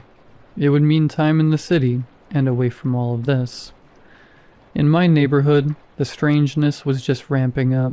Mrs. Burton used to be a gentle and caring old lady, but every time I passed by her, she would shoot me the stare, as if I was some sort of street hooker. She wasn't the only one. The Grovers would also give me strange looks whenever I walked outside their house. Cormac Stanner once looked ready to hunt me down. It wasn't just me. My dad also got the same treatment. We somehow became enemies of the neighborhood. That night, I packed my things and was ready to head to college early. I figured I would spend a couple of days at the dorm reading books. Anything to escape from the hellhole I was in. I asked Zoe to drop by my house. I'd wanted her to sleep over before going to the college with me in the morning. My parents didn't care anymore. My dad said nothing, and my mom immediately went to the Grovers' house after dinner. Zoe and I went to our room and chatted till it was night. I didn't see my mom get back until 10 p.m. From my window on the second floor, I could see nervousness on her face but didn't think much of it. Downstairs, it seemed my parents had started to make up because I could hear music and the faint voice of my mom telling my dad that they should get a drink. I was relieved and went to sleep. Zoe woke me that night. She pressed a finger to her lips and pointed me to the window. I looked at the clock. It was 3 a.m. There were several people in dark robes and they were lining up to enter my house. I heard our front door being opened, then the creaking sounds of footsteps over old woods. I was scared out of my mind. I thought they were burglars and took out my phone to call 911. Zoe put her ears to the door of my room, and after a moment, her eyes widened. She rushed back to bed and told me to pretend I'm sleeping. I shut my eyes as hard as I could and tried my best to not move, but my heart was jumping inside my chest. "She's sleeping," I heard a male voice. It seemed to be Henry Grover. "We'll come back for her." This time was a female voice. It sounded a lot like Kathy McField. And with that, they walked out of our bedroom. We both waited for what seemed like forever, until Zoe slowly got up and peeked outside the window. "Look, they're taking someone," she said and gestured outside. My blood froze the moment I caught eye of who they were taking. It was my dad. He looked like he was still asleep while being carried by his arms and legs. "What the hell is wrong with rich people?" Zoe whispered. "We have to follow them," I said, putting on my hoodie and taking my wallet and phone with me as a habit. We took slow and small steps to not creak the stairs. I looked at my mom's bed. It was empty. We crept downstairs and outside just as one of the robed people closed the door to the Grovers' house. We looked around for a moment and then crouched slowly to the Grovers. We had to know what they were doing, but I couldn't come up with anything. Just then, light lit up from the basement.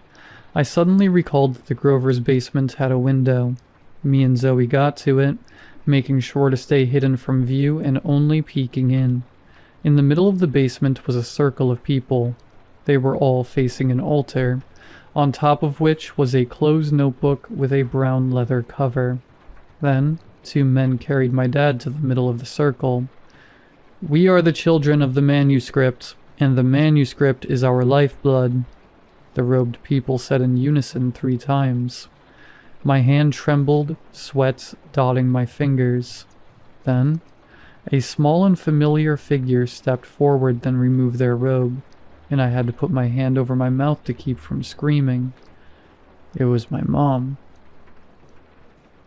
"We offer this child to the manuscript, so that his eyes may be opened," she said and took out a knife. "Oh my God, she's going to kill your dad. Call the cops. Call them now," Zoe hissed. I took my phone out of my pocket, but my hand was too sweaty, and the phone wouldn't recognize my fingerprint or face in the darkness. All the meanwhile, my eyes were glued to the window. The 2 men were holding up my dad now. My mom was approaching him with the knife. I thought about screaming out loud to stop them, but something was holding me back. She raised the knife. My eyes burned from not blinking. Then she took my dad's hand and made a small cut on his index finger. "We offer this child to the manuscript, so that his eyes may be opened. His blood will be the price for initiation," she said and opened the book on the altar and held his hand over it. Blood dripped from his finger to the notebook and disappeared. Then my dad's head jerked up. His eyes opened wide. A green jet of light entered from the book to his eyes. Then he drooped back down. At this point, I was practically frantic. Zoe put her hand over my mouth and shook her head. She pointed to a corner in the room. My heart sank. There was a shotgun, and next to it, a cage that holds a fox with a clipped ear that was painted bright green. At that moment, I felt something in the air, like being watched from behind. Then I heard the footsteps. "Now what do we have here? Peeping Toms?" A voice called out to us. I was startled. The people in the basement also heard it. Their eyes darted up to where we were standing in unison. I turned around. It was Cormac Stanner. "We were saving this as a present for you, Megan. It seems you have found your way to us anyway. Ready to accept the blessing of the manuscript?" he asked. His face began to contort into a weird smile and his eyes opened wide. "Run!" Zoe screamed. I bolted, but his hands caught me. I struggled and thrashed to no effect. Then Zoe came back and started picking up rocks on the ground and threw them in his face, making loud thuds. "It's Megan we want. You can scurry off now," he said, shrugging off her attacks like they were nothing. Desperate, I began punching him in the face. That was when I realized. His smile never left, and his eyes never blinked. I was absolutely freaked out. Then Zoe jumped in front of him and kicked him square in the balls. Cormac Stanner dropped to the ground, his hands holding his crotch, but still smiling, and his eyes would not blink. Then we heard a click. The Grove's front door opened, and light streamed out. More than a dozen people spilled out and removed their robe. Henry and Martha Grover, Kathy and Abel McField, Gavin and Chloe Smith, Alexander and Lydia Whitaker, many others, and even Mrs. Burton, and finally, my mom and dad. They looked at us. Then their faces warped into a smile that was too wide. Their eyes opened and unblinking. There was a period of silence. The air reeked of wet grass and rot. "I saw the truth in the manuscript, honey. It helped me move on. It would help you too," my mom said before her mouth turned into a smile again. "That's right, honey. I was blind, but my eyes are now open. The manuscript can do the same to you," my dad said. Zoe and I were backing up slowly as the row of people advanced. Slowly, their hands moved in front of them and made a motion as if to hold a book. We turned and ran. They ran after us, their legs running but their arms still making the book-reading motion and the smiles never leaving their faces. Zoe pointed at Cormac Stanner's car, and we rushed to it. She took out a screwdriver and did something with the door. The sounds of shoes rapping on the concrete were very close now. I was screaming at the top of my lungs for her to hurry up. She opened the car door, and we rushed in just as hands almost grabbed my feet. We held the car door closed while the group of people stood all around it.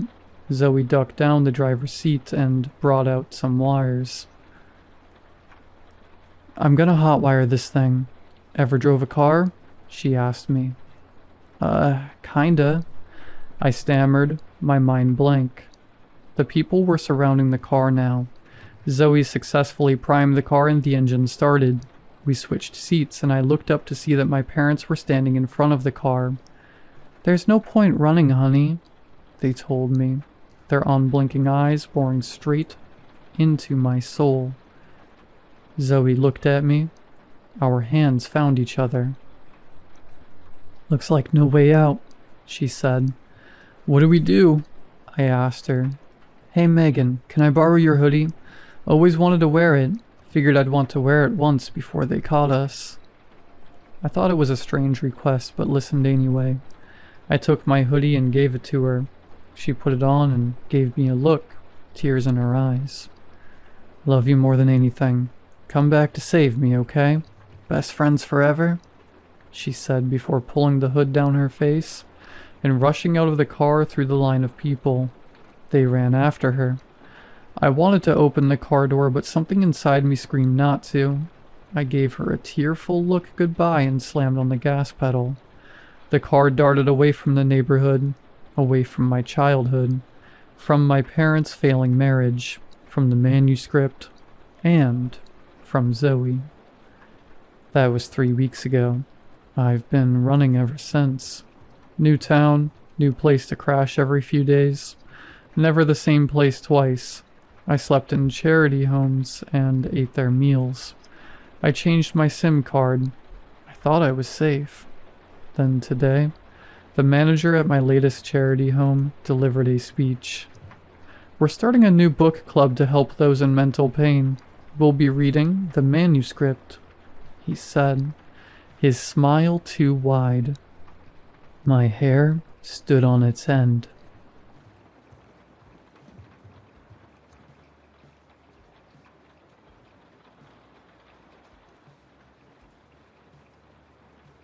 It started 2 weeks ago, the faint cries of a baby coming from outside my window, probably 50 or so feet into my backyard, which my window overlooks. At first I was able to turn my fan up and block it out, but after a couple of nights it grew louder, or closer. Attempts to look out my window failed to find its source, and it was far too loud now to try to ignore. Finally, one night, I saw the silhouette of a man. And I seized my chance. After throwing on a coat and slippers to go meet this creep, I suddenly realized how dangerous this was. Some strange man making crying baby sounds in my backyard. I grabbed my baseball bat and proceeded to the back door. When I opened the back door, a wall of rain greeted me. It was pouring, sheets of water slapping against the porch and pooling around my feet. Moments ago, the sky had been clear.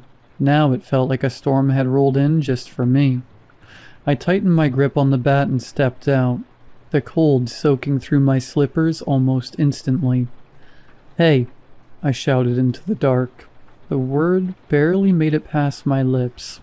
The rain swallowed it whole, turning my voice into a muffled echo that died before it reached the trees.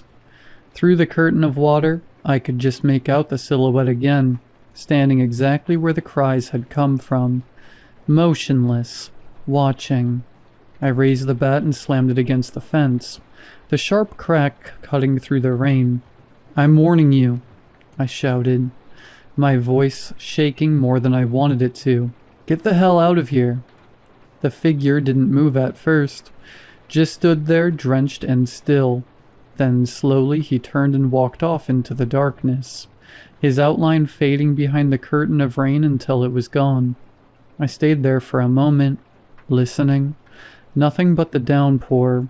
My heart was hammering, but I told myself it was over.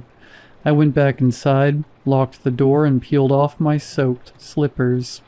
By the time I lay back down, the steady hum of my fan almost lulled me into thinking it had been a dream. Then the crying started again. Louder this time, sharper. I froze. It was right outside my window. My hand shook as I reached for the blinds, the sound growing more grotesque with every second. I yanked them open, and there he was. His face was pressed against the glass, rainwater streaking down the pale, sickly skin. His eye sockets were sunken and dark, like pits carved into his skull, and that smile, wide, unnatural, stretching ear to ear, warped as he let out another wailing, infant-like cry. I stumbled backward, tripping over the edge of my rug as I scrambled for my phone. My hands were shaking so hard I almost dropped it. "There's someone outside my house," I yelled into the receiver. The operator tried to calm me down, said officers were on their way, but every second felt like an hour.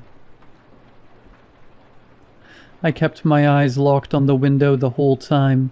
The man didn't move, just kept pressing his face against the glass, that awful grin frozen in place. Then, as the wail of distant sirens finally reached my ears, he turned and vanished into the dark.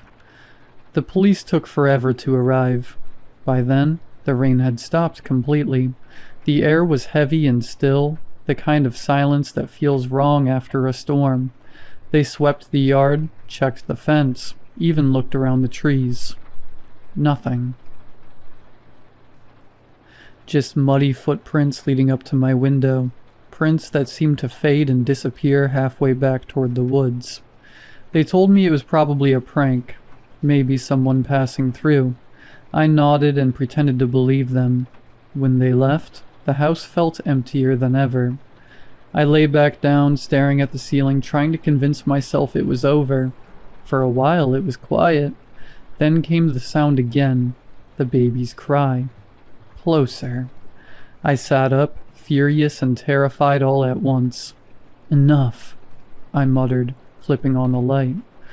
That's when I saw them. Muddy footprints, fresh, leading across my carpet, right up to the closet door. The crying was louder now, coming from inside. I stood there staring at the closet, my breath shallow, the sounds of that awful crying still leaking out from behind the door. My hand tightened around the bed as I took slow, cautious steps forward, the floorboards creaking under my feet. When I finally reached the handle, I hesitated, just long enough to hate myself for it, then yanked the door open. The crying stopped. Inside, on the closet floor, lay something small and wet. I squinted, leaning closer. It wasn't a baby. It wasn't even human. It was a tiny, half-formed bird. Pink skin stretched thin, its wings barely developed, trembling slightly as if still alive. A baby bird fetus. I stumbled back, disgusted and confused. What the hell? I whispered, my voice cracking. The smell hit me next, something sour and metallic, and I covered my mouth, trying not to gag. Then a sound from behind me made my blood run cold. Thud. I whipped my head around. My bed had moved, bouncing once, hard enough to rattle the frame. Another thud. Then the blanket began to shift, as if something underneath was crawling, pushing its way up. The fabric stretched and lifted, slowly spreading over a single, human-sized lump right in the center. A baby's cry suddenly shot into my ear, so sharp and close it felt like it came from inside my head, right against my eardrum. The sound burst through me, rupturing something deep within. I screamed and clutched my ear as warm blood began to run down my neck, thick and hot against my skin. Still, half bent over, I stared at the bed. The lump under the blanket was moving again, slowly rising and falling as if it were breathing. I didn't have my bat. I'd dropped it somewhere near the closet, and my phone was my only weapon left. I grabbed it, but the screen was dead, black, reflecting only my shaking face. Panic took over. Without thinking, I hurled it at the bed. The second it hit, a pale, bony hand shot out from underneath the blanket, impossibly fast. It snatched the phone midair and slammed it down onto the floor, the crack of shattering glass echoing through the room. Then came the sounds again, high-pitched, gurgling baby noises, layered and distorted, as if dozens of tiny throats were crying all at once from inside the mattress. Suddenly the blanket began to bulge and writhe. One by one, tiny shapes pushed their way out from underneath, then tumbled onto the floor with wet, heavy thuds. Dozens of them, ash-white babies, their skin almost translucent under the light, eyes sealed shut, yet still crying, each sound piercing and unnatural. They began crawling toward me, their little limbs jerking in unnatural rhythm, their cries overlapping into a deafening chorus. I stumbled back, kicking at the door, but there were too many. Cold, slick hands clung to my legs, my arms, my clothes. I tried to scream as they climbed higher, their mouths opening wide, too wide, and then the biting started. Tiny teeth sank into my skin, my arms, my neck, my face. I swung and thrashed, but they just kept coming, the room echoing with the shrill, endless sound of crying. And then, everything stopped. The sound, the movement, the pain. The room was still. The biting, the screaming, all of it gone. I blinked through tears and blood, chest heaving, and realized sunlight was slipping through the blinds. Morning. The floor was empty. No babies, no hand, just the wreckage of my room, blood on the carpet, my shattered phone beside the bed, and muddy prints fading into nothing. I don't remember much after that. I managed to get myself to the hospital where they treated my wounds and ran tests. The cuts didn't make sense, they said, but they stitched me up and told me to rest. Now I'm home again.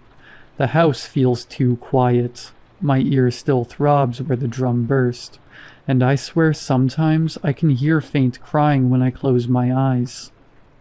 The sun's going down soon, and I'm scared of what tonight has to bring.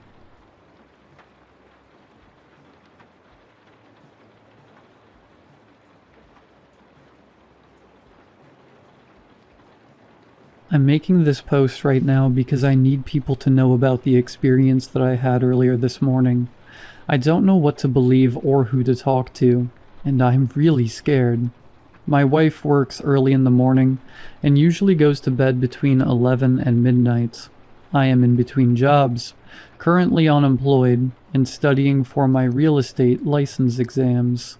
In other words, I'm on my own schedule and therefore can afford to stay up till 5 in the morning and sleep in till noon if I want to.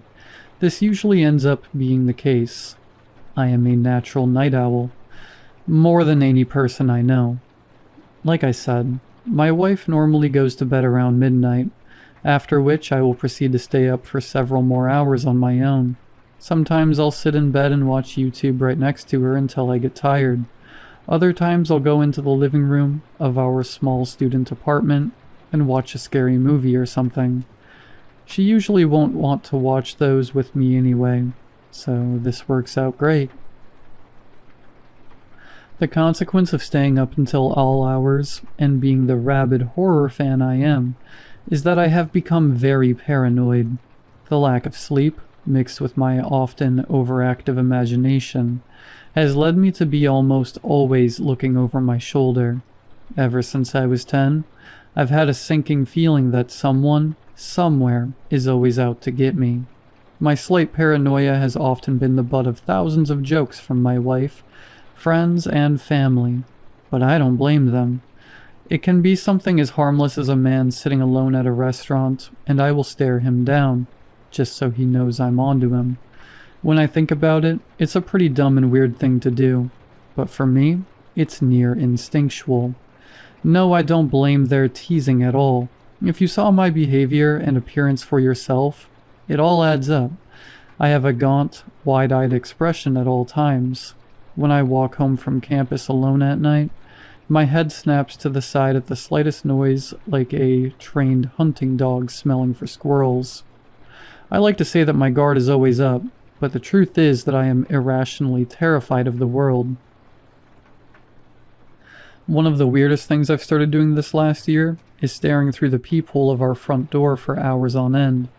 It'll be well past midnight, pitch black in our apartment, my wife in the next room, and I will just sit and watch. For what? I'm not sure.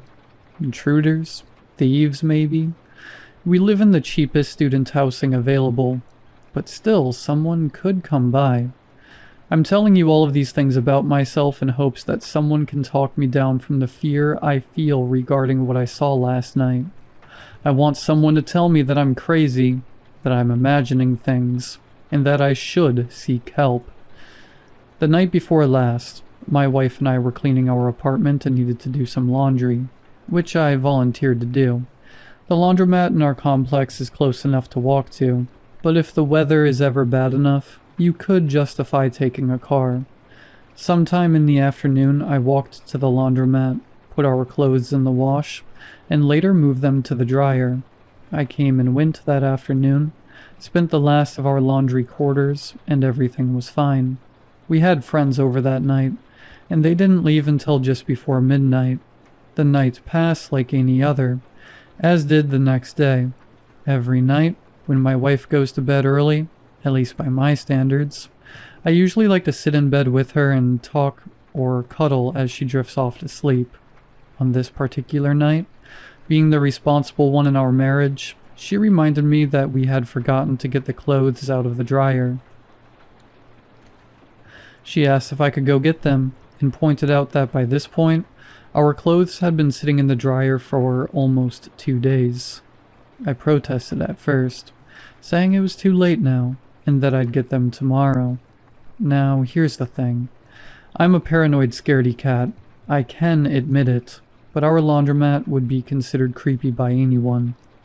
It's got this eerie green lighting. The road outside has a streetlight that flickers in the dark, and there's something weird with the doors that seems to block out all outside noise, creating a creepy, dead silence.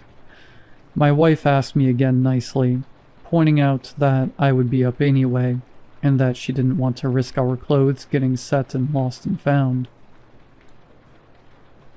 I agreed with her good points and relented. I would head over later that night. For the next few hours, I wrestled with myself and my fear about leaving. On one side, I was creeped out, but on the other, we did need to get our clothes. We needed to get them soon, but my cowardice was winning me over. It wasn't until 4:45 a.m. that I finally got myself to leave the apartment. I stepped outside and was immediately hit with a chill. It had been raining for the last few hours. The smell of rain and pavement perfumed my nostrils as I made my way to my dew-dropped car, and I pulled out of the parking lot saying, "Let's get this over with," to myself. As I said, the laundromat is close enough to walk, but no way in hell I wasn't taking the car. I got there in literally 45 seconds. The laundromat was exactly as I described it earlier, eerily bright and quiet. It looked like a hospital room scene in a haunted attraction. I quickly made my way over to the dryer machine that I had put our clothes in the night before, quickly and frantically, throwing it all into our laundry bag. The laundromat was unnaturally warm for an empty building at 4 a.m., and I wasn't planning on being there any longer than I had to. Then I heard something that I will never forget. I heard a scratchy, vile, high-pitched voice call out, "Hello." My blood turned to ice at the sound of it. Every hair stood on end. My fists instinctively curled into fists. It sounded like a sick person. The voice was coming from the other side of the wall, where the washing machines were, and so I couldn't see how close it was or what it even was. The voice let out 2 distinct, low groaning sounds, like an old vacuum cleaner, and then continued, "Are you as filthy as me?" The voice then dipped from high to low. "Are you?" It wasn't low like Darth Vader. It sounded like a kid trying to do a low voice, like they were doing it in a mocking way. I cannot put into words how horrible this voice was. I could grow to be a 90-year-old man and still have nightmares about it. It was unlike any person or animal I had ever heard. All I could do was toss the rest of our crap into the laundry bag and pray that whatever the hell was making that noise was on the phone with someone or maybe pulling a prank. I didn't bother shutting the dryer door, and I didn't run either. The thought of laying eyes on whatever was making that voice felt as unbearable as hell itself. But I had to try. I gripped my keys in between my fingers, trying to create makeshift brass knuckles. I quickly walked out from behind the wall, bracing myself for some kind of horrible confrontation, but there was nothing there. Literally nothing and nobody. I let out a sharp exhale of relief, nearly crying in the process. I didn't know what had made those noises, if I had imagined it or not, and I didn't want to find out. I quickly walked out of the building and started my car. As I started my car, I looked up and saw, quite possibly, the worst sight I will ever see in my life. In the large window of the laundromat, I saw a terrible, evil thing. It was a man, I suppose, but I had never seen a man like this. It had wild blondish hair that was matted, pokey, and greasy. I could only see it from the shoulders up, but it was awfully bony and thin, It had eyes like a rat that stared into my soul and made me feel unsafe.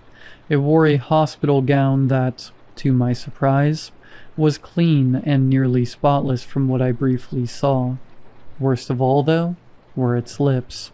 They looked blistered and cracked, and stained red. They weren't bold red like a clown, but rather faded red like dried blood. It just stared at me with some kind of unnatural, bored smile, its small black eyes digging into my very being. It had both of its scrawny hands placed on its hollow cheeks and was stretching its face at me, pulling its skin tight, baring its teeth and causing its little eyes to squint. It looked like something out of the worst of my nightmares. Then, without warning, it started running. It took a sharp right and started running down the hallway toward the exit, where I parked. I could see it sprinting through the windows at breakneck speed.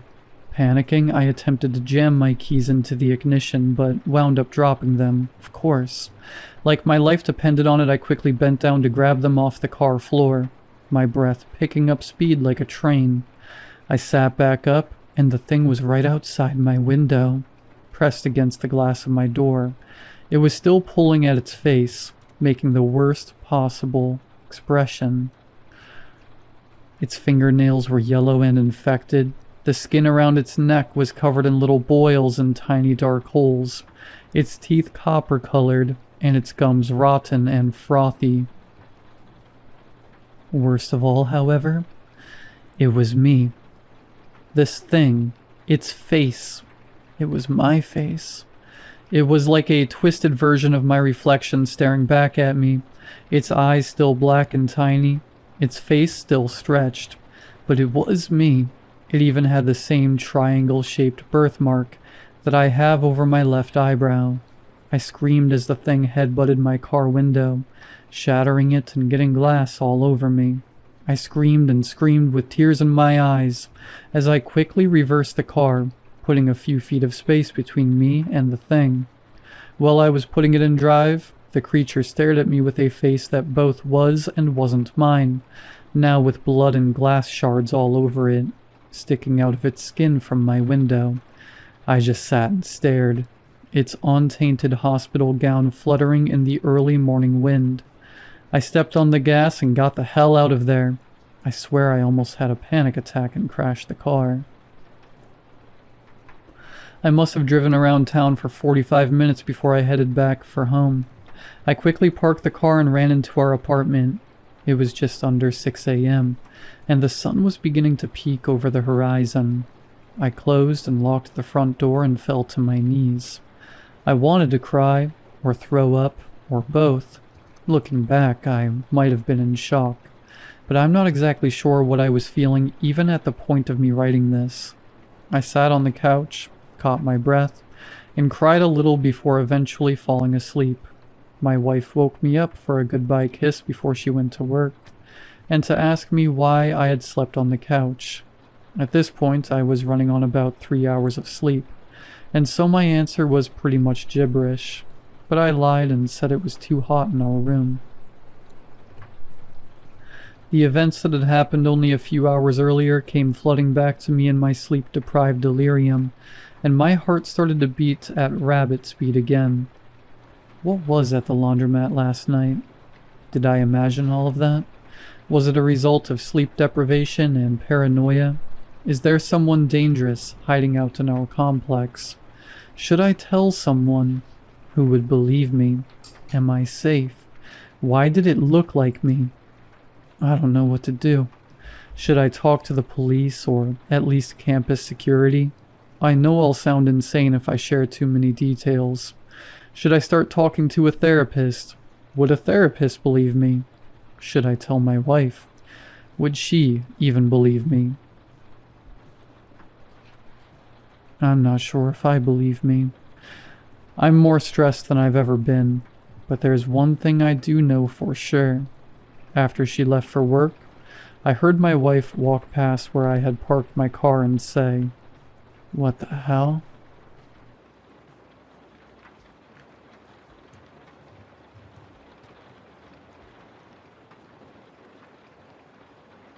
I've never been one for old tech, but when I found the CRT TV at a garage sale for $5, I couldn't resist. It was a bulky, ancient thing, all knobs and dials, the kind my grandparents had in their living room. The seller, an old man with shaky hands, seemed eager to get rid of it. "Works fine," he mumbled, avoiding my eyes. "Just don't watch it too late." I laughed it off, handing him the cash, and lugged the beast home to my apartment. I set it up in my living room, more for the retro vibe than anything else. Hooked it up to an old VCR I had from a thrift store score, and popped in a random tape I'd found in a box labeled Miscellaneous. The screen flickered to life, spitting out static and snow, but after some fiddling with the antenna, I got a grainy picture. The tape was some old home movie. Kids playing in a backyard, birthday candles, nothing special. I left it running as background noise while I cooked dinner. That's when I first saw it. The tape ended and the screen went to static, but in the white noise, there was something. A shape, faint like a face pressing through the static. Watching it, I froze, spatula in hand, staring at it. The face didn't move, didn't blink, just hovered there, indistinct but undeniably human. I unplugged the TV, heart racing, and told myself it was just paranoia. My brain making patterns where there weren't any. Old TVs do that, right? The next night, I couldn't resist turning it on again. No tape this time, just the static. The face was back, clearer now. It was a woman, I think, with hollow eyes and a mouth that seemed to stretch too wide. She didn't move, but I swear she was looking right at me. I changed the channel, hoping for a signal, but every station was the same. Static and her face, staring. I yanked the plug again and shoved the TV into a closet. I couldn't sleep that night. Every time I closed my eyes, I saw her. That stretched mouth, those empty eyes. Around 2 a.m. I heard it. A low hiss like static coming from the closet. I told myself it was impossible. The TV wasn't plugged in, but the sound grew louder, and with it, a whisper. Too faint to make out, but heavy with intent. I didn't dare open the closet door. The next day I searched online for anything about the TV's brand. A no-name model from the 80s, long out of production. I found a forum post buried in an archive, written by someone claiming their TV trapped things. They described a face in the static. Watching them, whispering their name. The post ended abruptly, with no follow-up. The user's account was gone. I decided to get rid of the TV. I dragged it to the curb, left a free sign on it, and went back inside, but when I checked an hour later, it was back in my living room, cord coiled neatly, screen dark. I hadn't told anyone about it, and my apartment was locked. I smashed the screen with a hammer, glass shattering everywhere, and hauled the pieces to a dumpster across town. I thought that was the end. Last night, I woke up to the hiss of static. My laptop, which I'd left closed on my desk, was open, screen glowing with snow. Her face was there, clearer than ever, mouth moving like she was trying to speak. I slammed the laptop shut, but the sound didn't stop. It was coming from my phone, my speakers, even the walls. And then a whisper clear as day. "You can't turn me off." I'm typing this from a library computer because I can't trust my devices anymore. The static follows me, faint but always there, in the background of every call, every video, every quiet moment. I see her face in reflections now, not just screens. The mirror, the window, even a puddle on the street. She's getting closer.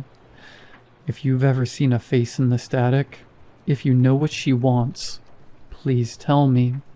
I don't know how much longer I can keep her out.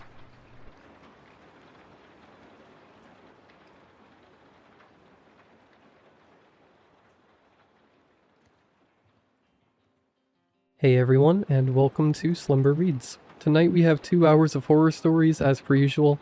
I hope you all enjoy them. If you do, please be sure to drop a like rating. Let's see if we can reach 1,000 likes on this one. Dropping a like helps out so much. Subscribing if you are new is also very much appreciated, as I do post content just like this all of the time. A quick apology for this video going up a couple days late. Last weekend I went to a retro gaming convention. I recently picked up an original Xbox again, and it was one of my favorite consoles when I was a kid.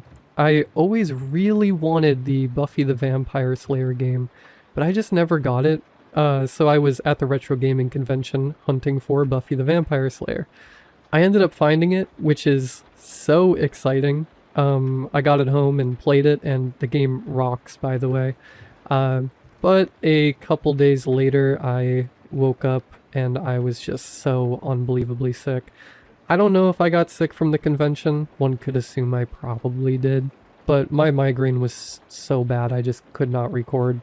So I took a couple days to rest. I feel a lot better now. I was so sick, I wasn't even playing Buffy while I was sick.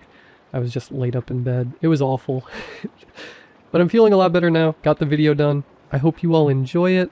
If you would like to leave a comment letting me know what your favorite old video game is, I would love to read through those comments. I love conversations about old video games, so let me know. Let me know what your favorite old game is.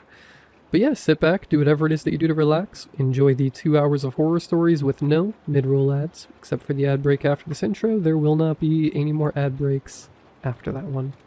And as always, I hope you all have a great night. My husband is the perfect man. Every woman I know has told me so. I just found out why. We met 3 years ago. He was everything. Attentive, funny, remembered the name of my childhood dog on the second date. My friends were almost annoyed at how good he was. Nobody's that perfect. My best friend Kara said. I laughed. I should have listened. The wedding was beautiful. The house came next. A Victorian fixer-upper in a small town 2 hours from the city. His idea. We need space, he said. Away from all the noise. I agreed. I was in love. I would have agreed to anything. The first year was good. He cooked, he cleaned, he left notes on my pillow. He planned surprise trips. He never raised his voice. He never forgot an anniversary or a birthday or a random Tuesday he declared us day. My mother adored him. My coworkers envied him. Kara stopped warning me and started saying she wished she could find someone like him. I noticed the first thing about 6 months ago. It was small. So small I almost didn't register it. He was chopping vegetables and I saw him switch the knife from his right hand to his left. I said something like, I didn't know you were ambidextrous. He smiled and said, I'm full of surprises. I let it go. But I'd known him for 2.5 years at that point. I'd watched him write, eat, drive, throw a football, open jars, brush his teeth. He was right-handed. He had always been right-handed. Now he was left-handed. Like a switch had flipped. I started watching. His handwriting changed. Not dramatically. The slant was slightly different. The pressure was lighter. If you weren't looking for it, you'd never notice. I was looking. He started sleeping on the other side of the bed. He started taking his coffee black instead of with cream. He started humming songs I'd never heard him hum before. Old songs. Songs from before he was born. Small things. Tiny things.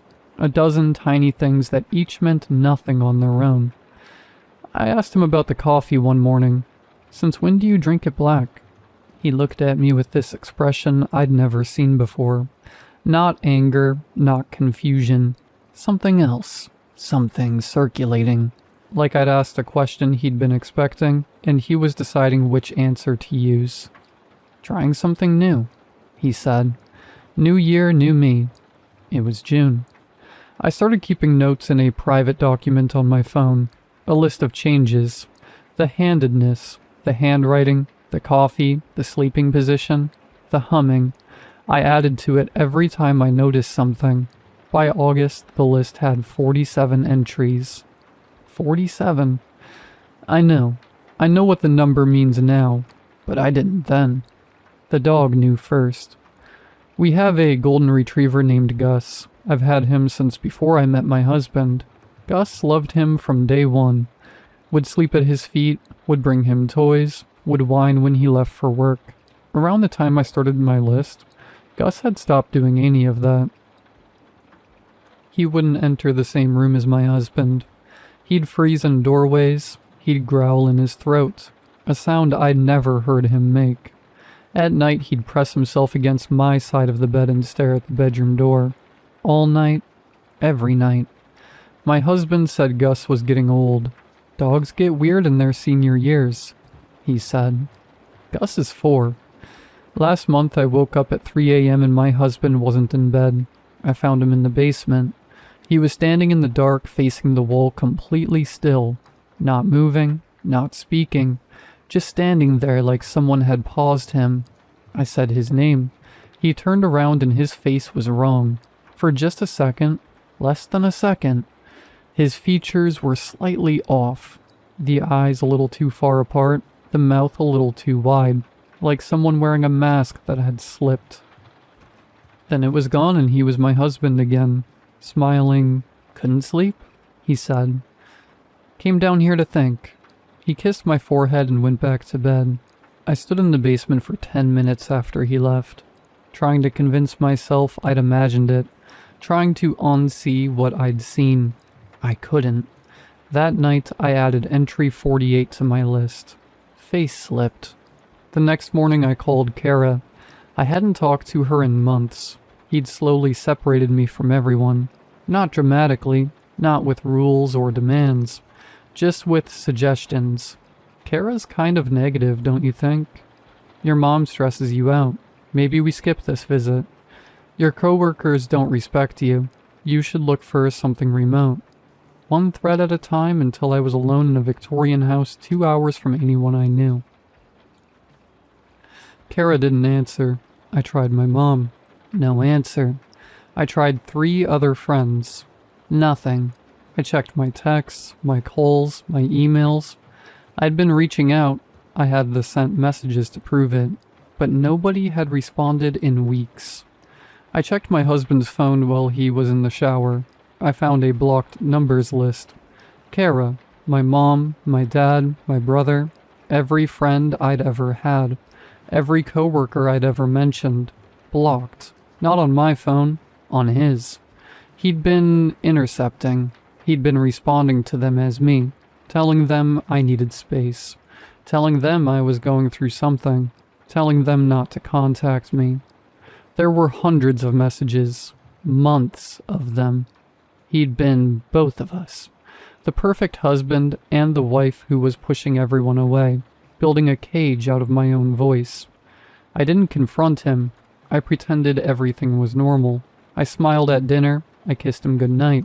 I waited until he was asleep and then I went to the basement. I don't know what made me look behind the water heater. Some instinct, some part of my brain that had been putting pieces together while the rest of me was playing wife. There was a door. Not a real door. A hole in the wall covered by a piece of drywall that had been cut to fit. Behind it was a space.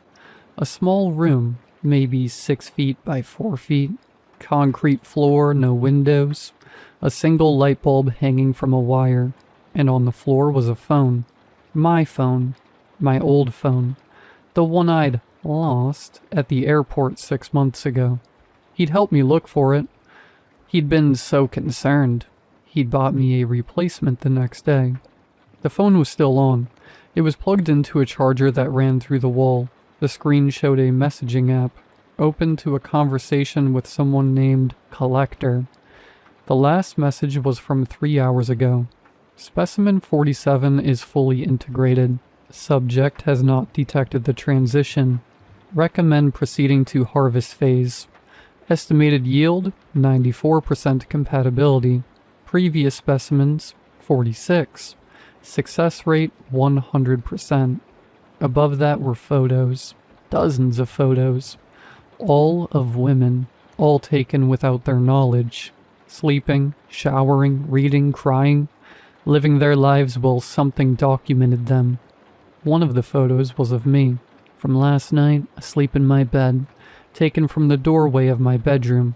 I scrolled up. The conversation went back years. There were 46 previous specimens.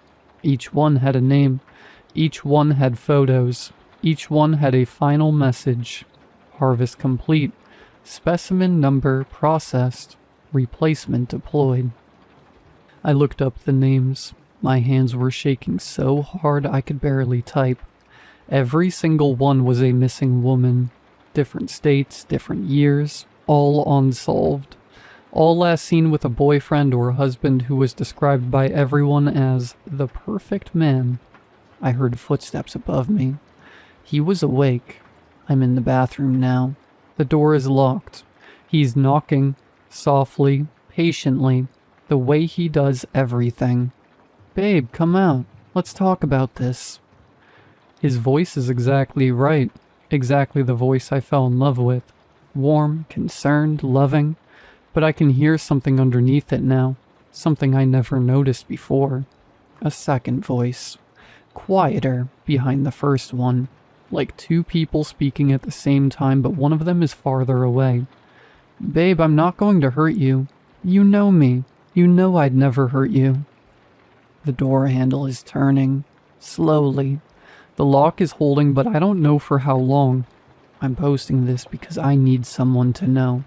If you're reading this and you're in a relationship with a man who's perfect, too perfect, if he remembers everything, if he never gets angry, if he's slowly separated you from everyone you used to know, if your dog won't look at him, if you've noticed small things that don't add up, check his phone, check the basement, check behind the water heater, and count the changes. If you've noticed exactly 47 of them, run.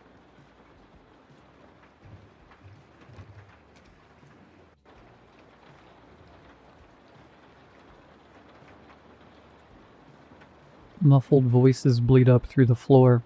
I can't make out the words from here, but I don't think they're actually speaking. It's just sound. I can imagine my family sitting in a circle, blank-faced, the sounds of laughter and nonsensical speech flowing from their mouths. Their jaws wrenched open wide. My family isn't real anymore. I don't know when it happened. Maybe today, maybe a year ago, but they aren't in there anymore. The bathroom is dark except for a candle on the counter.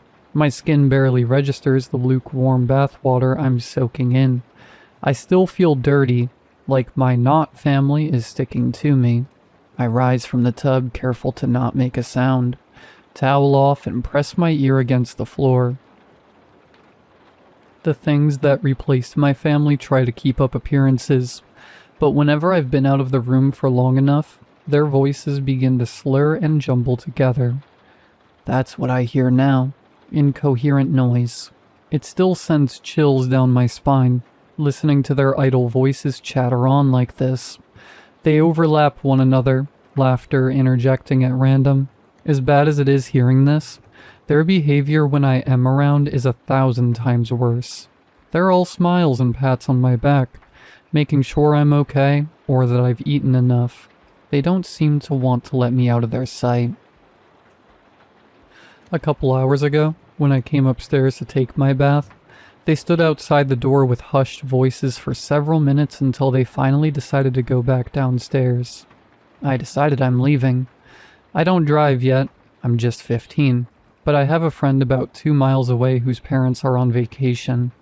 I don't have a long-term plan, but this'll be fine for now. In my bedroom I pack light, 2 changes of clothes, phone charger, the pocket knife my dad gave me when I turned 13, a water bottle. David will have everything else. My heart is in my throat. If I breathe too loudly, my not family will be at my door, forcing me to pick what we're eating tonight. I shoulder my backpack and slide open the window. The screen pops out easy enough. I toss my bag to the grass below and lower myself out the window before dropping to the ground. The side gate would be too loud to use, so I creep across the lawn toward the back fence. I can use the neighbor's gate on the other side. Peter? It's my mom's voice. I turn just enough to see she's running towards me from the back door, arms as wide as her smile. Just have dinner with me, please. One last time. I'm sprinting as fast as I can, backpack bouncing awkwardly as I go. I jump and pull at the top of the fence, but her grippy hands wrap around my waist and pull. Mexican beef tacos with chili powder and cumin and cilantro for topping. I land a kick in her chest and she falls away with a gasp of pain. Peter! She's crying. How could you do that to your mother, Peter? I almost feel bad. It's her real voice. This thing is using. I pull myself up the rest of the way and take a look back. She's flat on her back, dirt on her blouse, but she's smiling. That thing isn't my mother. Dad and Lily are smiling at me from the back porch, too. I swing over the fence, hurry across the neighbor's yard, and stride out into the street. After a few minutes, I slow to a walk. It doesn't seem like they followed. The whole way to David's, I'm glancing over my shoulder, but they aren't back there. The steady mid-afternoon traffic eases my fear, like there's still something sane in the world. There's a birthday party at the park, and then I'm ringing David's doorbell. Family trouble? I try to act nonchalant, chuckle. Parents are being annoying. He smiles, but it's just a normal smile. Thank God. You have no idea, he says. We're on the couch scrolling when he turns to me. Dude, you seen this? It's everywhere. It's one of those stupid viral rituals. I've seen them in my feed a lot recently. The girl on screen is in a dark bathroom lit only by a candle. She stares at her face in the mirror. She takes out a Sharpie and draws a weird symbol on the glass. I feel like I've seen it before. I invoke the dandelion. Let my hands and legs do your bidding. Let my breath and life be yours forever. She screws up her face, her lips twitching. Then the phone drops to the floor, still pointing at her. She looks scared, eyes darting in every direction. Yeah, so after this she clicked post. I ask. Obviously it's not real, but it has 1 million likes. You know the ad revenue on that? Don't. Just don't. He laughs. Bro, you're such a lightweight. I did it like a week ago. It's fake. I smirk, brushing it off. Yeah, I know. The rest of the day is quiet. After boxed mac and cheese, hot dogs, and a stupid comedy, David heads to bed. I'm on the couch, the moon crawling in through the windows, casting eerie shadows outlined in silver. I keep seeing my mom chasing me across the yard, but it's all messed up. There's blood smeared across her face. I'm not sleeping tonight, so I scroll. My For You page is full of this ritual crap. I try to scroll past it all, but it's video after video, symbol after symbol. One comment stands out. Don't do this. My family is hunting me down now. I close the app and get up to go to the bathroom. I splash my face with water. I almost don't recognize myself in the mirror. Then I see the symbol scrawled in Sharpie before me. I'd forgotten I'd done it. David whispers from his bedroom door down the hall. I startle and lock eyes with him. A slash of moonlight separates him from the shadows. You killed your family too, didn't you? No, I didn't. They were after me. I thought my parents were too. That's why you came here, right? It wasn't until mine were dead that I remembered doing the ritual. He nods towards the bathroom. When did you do it? I shove out into the hall and sprint out into the living room, not wanting him behind my back for a second. My knife is in my bag somewhere. I know it. I'm digging and digging. He's slowly walking toward me. Just admit it. Stay back. I can see the evil in his eyes. It felt good, didn't it? Carving into their annoying, pestering flesh. I didn't. My heart is bobbing up into my throat. He chuckles, then takes a deep breath. But you're free now. It's all over. I lay hands on my knife, flick it open and hold it out toward him. Then I feel the layers of sticky, dried blood on its handle. I see the sheen of crimson across the blade in the moonlight. Who did you enjoy killing the most? I see my dad and sister, their throats slit, staring up at me from the back porch. Those jagged red lines are almost like smiles. I see Mom round the house, stumbling toward me across the yard, bleeding from her neck but still alive. Peter, just have dinner with me, please. One last time. She's crying when I kick her in the chest. I see the symbol still scrawled across my bathroom mirror before I bathe their sticky blood from my body. I didn't enjoy any of it. I'm crying now, but it's too late.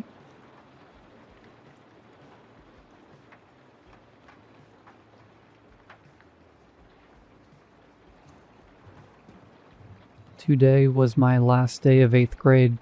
We do this thing called a clap out for the 8th graders to celebrate our last day. The 6th and 7th graders lined up in the halls and clap and throw confetti and spray silly string at us as we leave. It was pretty cool. Middle school wasn't easy, but on my very last time leaving, I felt like I was part of the group. In the parking lot, people high-fived me and asked me to sign their yearbooks. I had a really good day. The parking lot eventually emptied out. Other people had pool parties and barbecues to go to. When I finally got up to leave, I looked back one last time. Maybe high school would be better. I was halfway home when I realized I forgot my stupid retainer in my gym locker. I remember the time I accidentally threw it out. My mom made me dig through the trash to get it. I said it was gross. She said it was expensive. I headed back to school. There was only one car in the parking lot by the time I got back. It started to rain. So much for those pool parties and barbecues. The doors were still unlocked, but the halls were completely deserted. Mounds of confetti, silly string, and papers littered the floor. The lights were half off, flickering a little.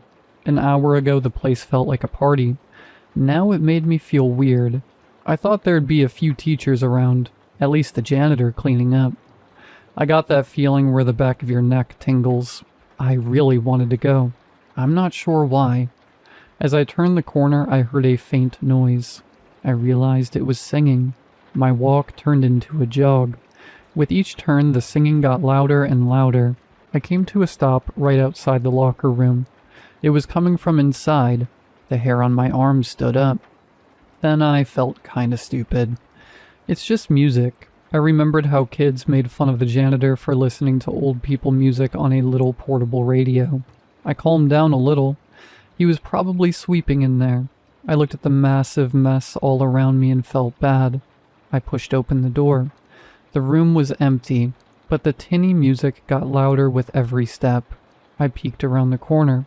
The wheelie garbage can and push broom were abandoned right in front of my locker. Where was the janitor? I don't know why, but I was hoping I could get in and out without seeing him. I crouched and grabbed the handle. My stomach dropped. The cold metal vibrated against my fingers. The music was coming from inside my locker. The skin on my neck prickled. I had to open it. In a messed up way, I had to know what was in there. Plus, if I went home without my retainer, my mom would kill me. I lifted the handle. The radio was in there. So was the janitor. His legs were crushed and folded up behind him the wrong way. The soles of his sneakers were up by his ears. One of his arms was twisted back at the elbow. His neck was bent at a right angle. His eyes were open.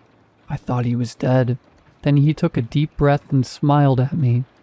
"Hey, kid," he said. I panicked and grabbed his hand. I thought someone had shoved him in there. I had to get him out. I put all my weight back on my heels and pulled, but he was stuck. He laughed at me. "You're going the wrong way." His rough hands dug into mine. "There's enough room for you."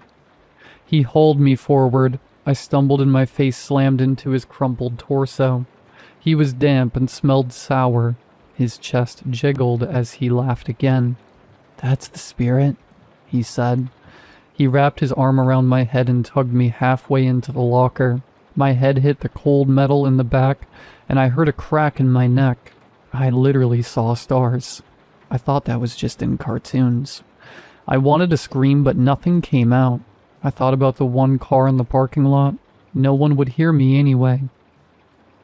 I'm a freshman now, I thought. I'm getting out of here. I drove my knees into the frame of the locker as hard as I could. I tasted blood in my mouth, but I didn't care. The janitor laughed and laughed, until I tore myself free and landed hard on the tile floor. He frowned. Fine, go, he said. Then he pulled the locker closed. Inside, he sang along with the music. When times get rough and friends just can't be found, like a bridge over troubled water, I will lay me down. Outside, the rain had passed. The air was dense and muggy, but it felt fresh to me. The single car in the parking lot roared to life. My 6th grade English teacher waved as she passed and pulled away. Then it was just me. In the quiet, I swore I could still hear him singing. When I got home, I told my mom I stepped on my retainer. She yelled at me, but I didn't care. I'd rather be grounded than stuck in middle school. Forever.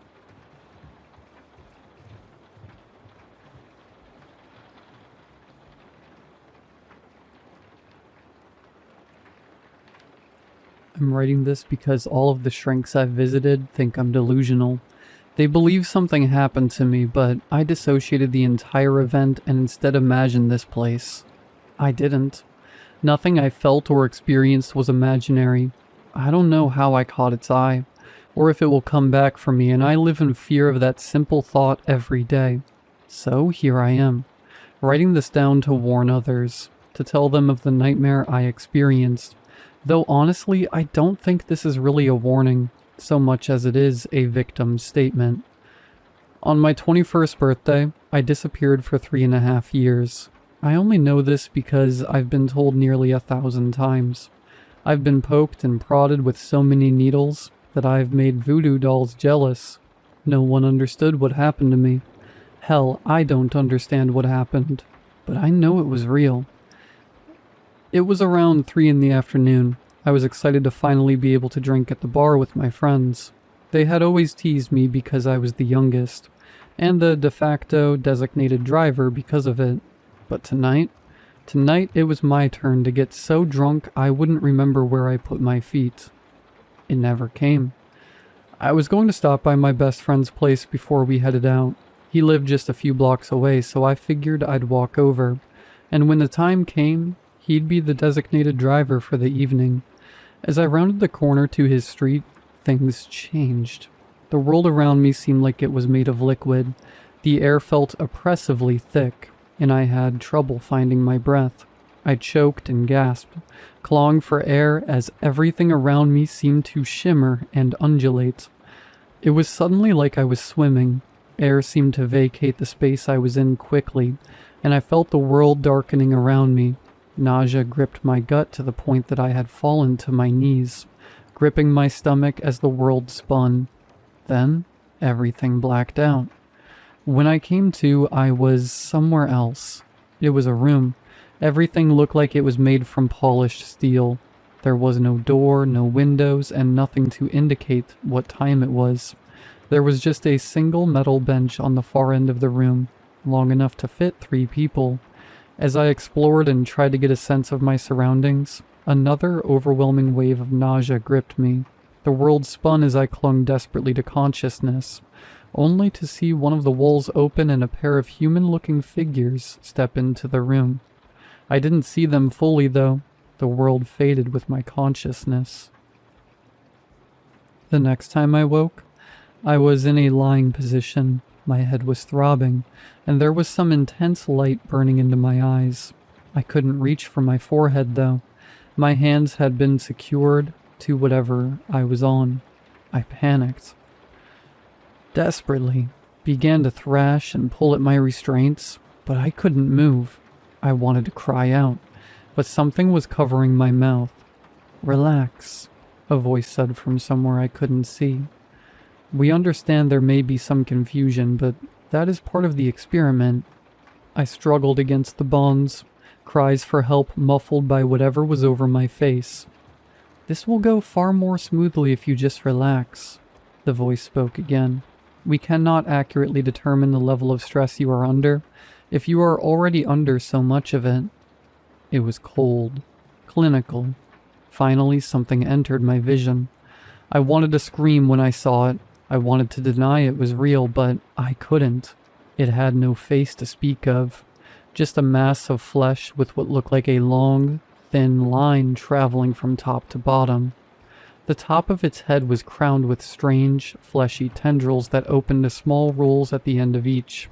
I counted 5 on the thing's head as it seemed to regard me.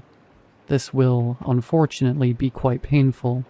However, it is of utmost importance to us that in the end you answer honestly. Hampering our experiments will only lengthen the process. For this reason, we recommend you comply. There was a click, and whatever covered my mouth was removed. "What are you? What is this place? I didn't sign up for whatever your experiments are." "Most test subjects don't volunteer to be tested upon." The thing spoke, but it had no face. There were no moving lips. I think it was at this point that I realized it wasn't talking to me. It was thinking at me. "Let me go, just let me go, and we can forget this happened," I begged. "That would yield unsatisfactory results," it replied. "Now, I would recommend preparing yourself, but we are unsure how prepared you will be able to make yourself."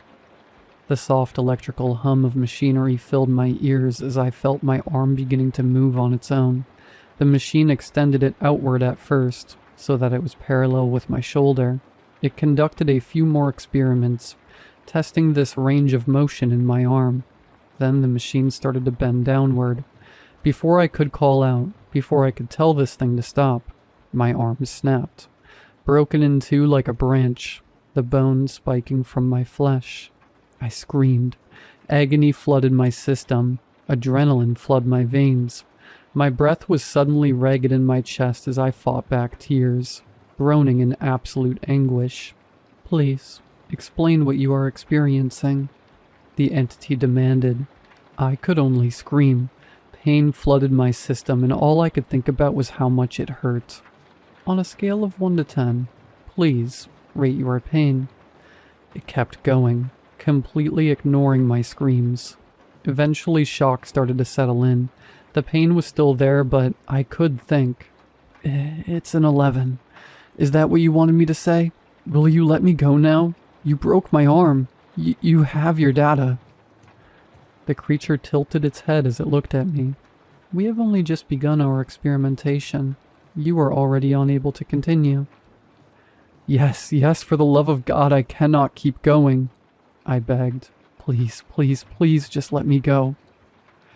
There was another click, and soon my other arm snapped, sending agonizing jolts of electric pain through my body again. Again I screamed. Again I was racked with agony. "Please, please, for the love of God, let me go." The entity regarded me the same way. Cold, methodical, like a scientist taking notes on a lab rat. Because that's all I was. I was a lab rat, a toy, and this thing was gauging what it felt like when it broke me. My leg was next, and again the pain was excruciating. I passed out at this point. The world went white around me as my body tried to cope with the sheer amount of trauma it was being put through. Evidently, though, these things had something for that too. I snapped back awake as it broke my other leg, the creature watching with some sort of bizarre fascination. At least, I think it was. There was no real way for me to determine what this thing was doing. At this point, your body has suffered severe trauma. The levels of pain you are experiencing will have flooded your body with extreme levels of adrenaline.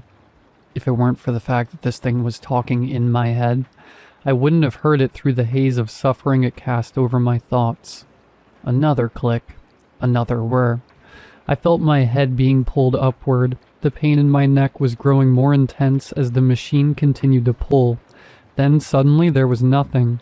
No pain, no voices, no anything. The world around me faded and there was black. That was the first time I died. I woke on the ground an indeterminate amount of time later. No broken bones, no bruises, no cuts, nothing. It was as if the brutal agony I had just gone through never existed. The problem with that mindset, with those thoughts, was that it did happen. I remembered every second of it vividly. Getting over the shock of things, I decided to get my bearings. I was in another room. From what I could tell, there was a bench, much like the one I had seen when I first arrived in this place, and everything was that same polished metal. There were no signs of anything else, just the bench, what looked like a sink, and that was essentially it. So I moved to the bench, sat down, and waited. All I had were my thoughts, and those weren't doing me much good at the moment. Outwardly, I seemed calm enough, but inside I was panicking. None of this made any sense. Where was I? How did I get here? Didn't I just literally have my head ripped off my shoulders? I didn't have much time to think. I was hit by another wave of that crippling nausea. I tried to fight it, to maintain my consciousness, but eventually I was still overtaken. When I woke, I was on some sort of fleshy mass, and as my vision focused, my stomach rolled. The entire room looked like it was made of living flesh. The walls undulated and pulsed with an unseen energy. The ground was soft and a little difficult to move across. There was a smell in the air, clean and chemical, but underneath it, there was another odor, one I couldn't quite place. I wasn't restrained this time, but I almost wish I was. The place I was in was unlike anything I had ever seen before, and that only made me want to run. "Do not be so frightened," I heard a clinical voice call out. "Your last test went smoothly enough, so we are going to continue experimentation. Please, be prepared to give us a thorough explanation of what you are feeling." "I'm feeling terrified is what I'm feeling. You guys killed me. You ripped my head off. You broke my arms and legs. Now you've got me here. Let me go." "When the experiments are finished, you will be free to leave," the voice patiently responded. "Remember, compliance drives progress. The more information you give us, the less you will have to endure." They killed me again that night. I was mauled by some sort of ravenous dog-like creature. All the while they continued to ask me to rate my pain, to explain exactly what I was feeling. All in all, they killed me 1,278 times. Every morning I'd wake up alive, no damage, but the scars on my mind remained. I was shot, stabbed, poisoned, starved, infected, drowned, burned, and brutalized. Each time it only took a day for me to die. Anything that slowly killed me would be accelerated as they tried to gather more data. Sometimes my death was quick, and those were the ones I learned to appreciate. Other times, though, it dragged on for what felt like an eternity of pure and utter pain. I learned a lot about life, religion, the soul, and all of that superstitious BS. You want to know what happens when you die? Where you go? The answer is terrible. It's not just a ceasing of existence like the atheists believe, but there's also no paradise or pit. It's nothing. I don't mean that in a nihilistic sense. I mean it literally. It's blackness. There's no smells, no sound, nothing to feel or taste. It's just a vast emptiness. The horrifying part, though? You're aware, you're present. Just a consciousness in utter nothingness, floating through the void. The worst death? The worst thing I ever experienced in my time being killed daily? Drowning. The whole time your body is screaming at you, telling you are dying, begging you to find air so it can reset itself and keep you moving, but it can't. So you start to get this, pins and needles feeling all over your body. Your ears start to ring and then everything starts to go dark. Then you're in the void, dead. Sometimes it felt like they let me stay dead for longer, but in the end I'd always wake up in the same place. Cool, metal room with nothing but a bench and a sink in it. Nothing changed about their demeanor. They simply continued to ask questions, and if my death was quick, they'd inquire about what I felt when they brought me back, ask me questions about my mindset, to rate my pain. The same things over and over. I eventually became numb to dying. I'd wake up, knowing that the day held another way for me to be annihilated. The creatures would gas me, take me into one of their experimentation rooms and kill me. For 3.5 years, they killed me. Then, one day I was brought into one of the test chambers. The entity was already in there. I wasn't restrained or gassed, just brought before it.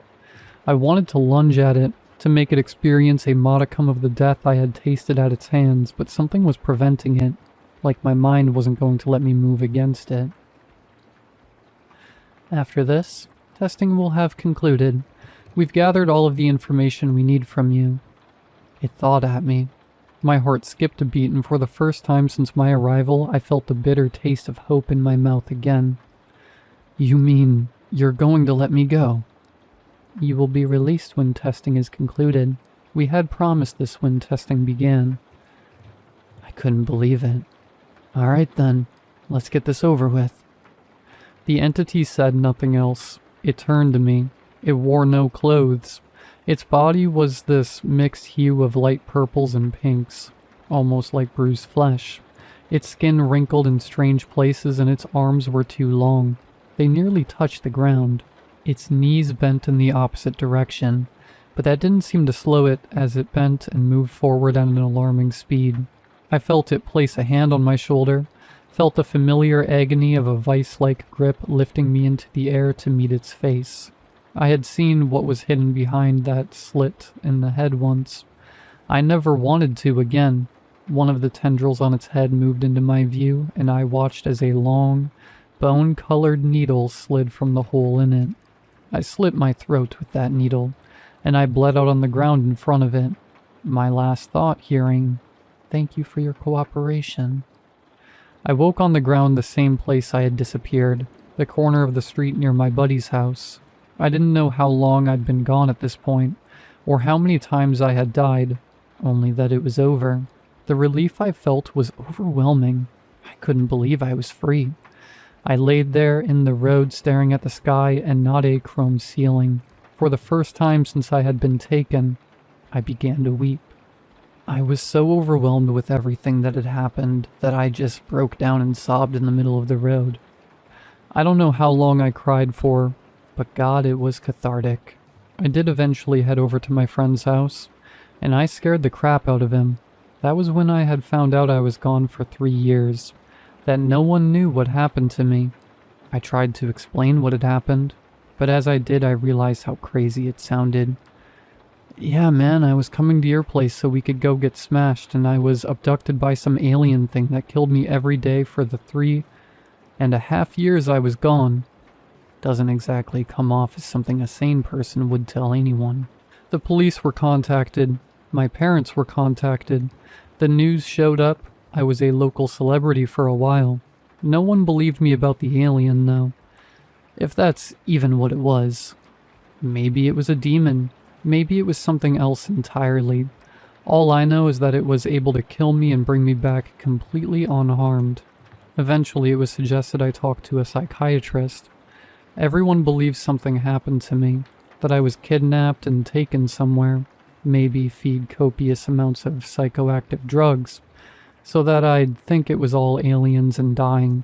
But when I explained what happened to the shrink, when I went into graphic detail about dying in so many different ways, I could see the concern on the doc's face. They tried all sorts of therapies, tried to get me to open up about what happened, but every time the story was the same.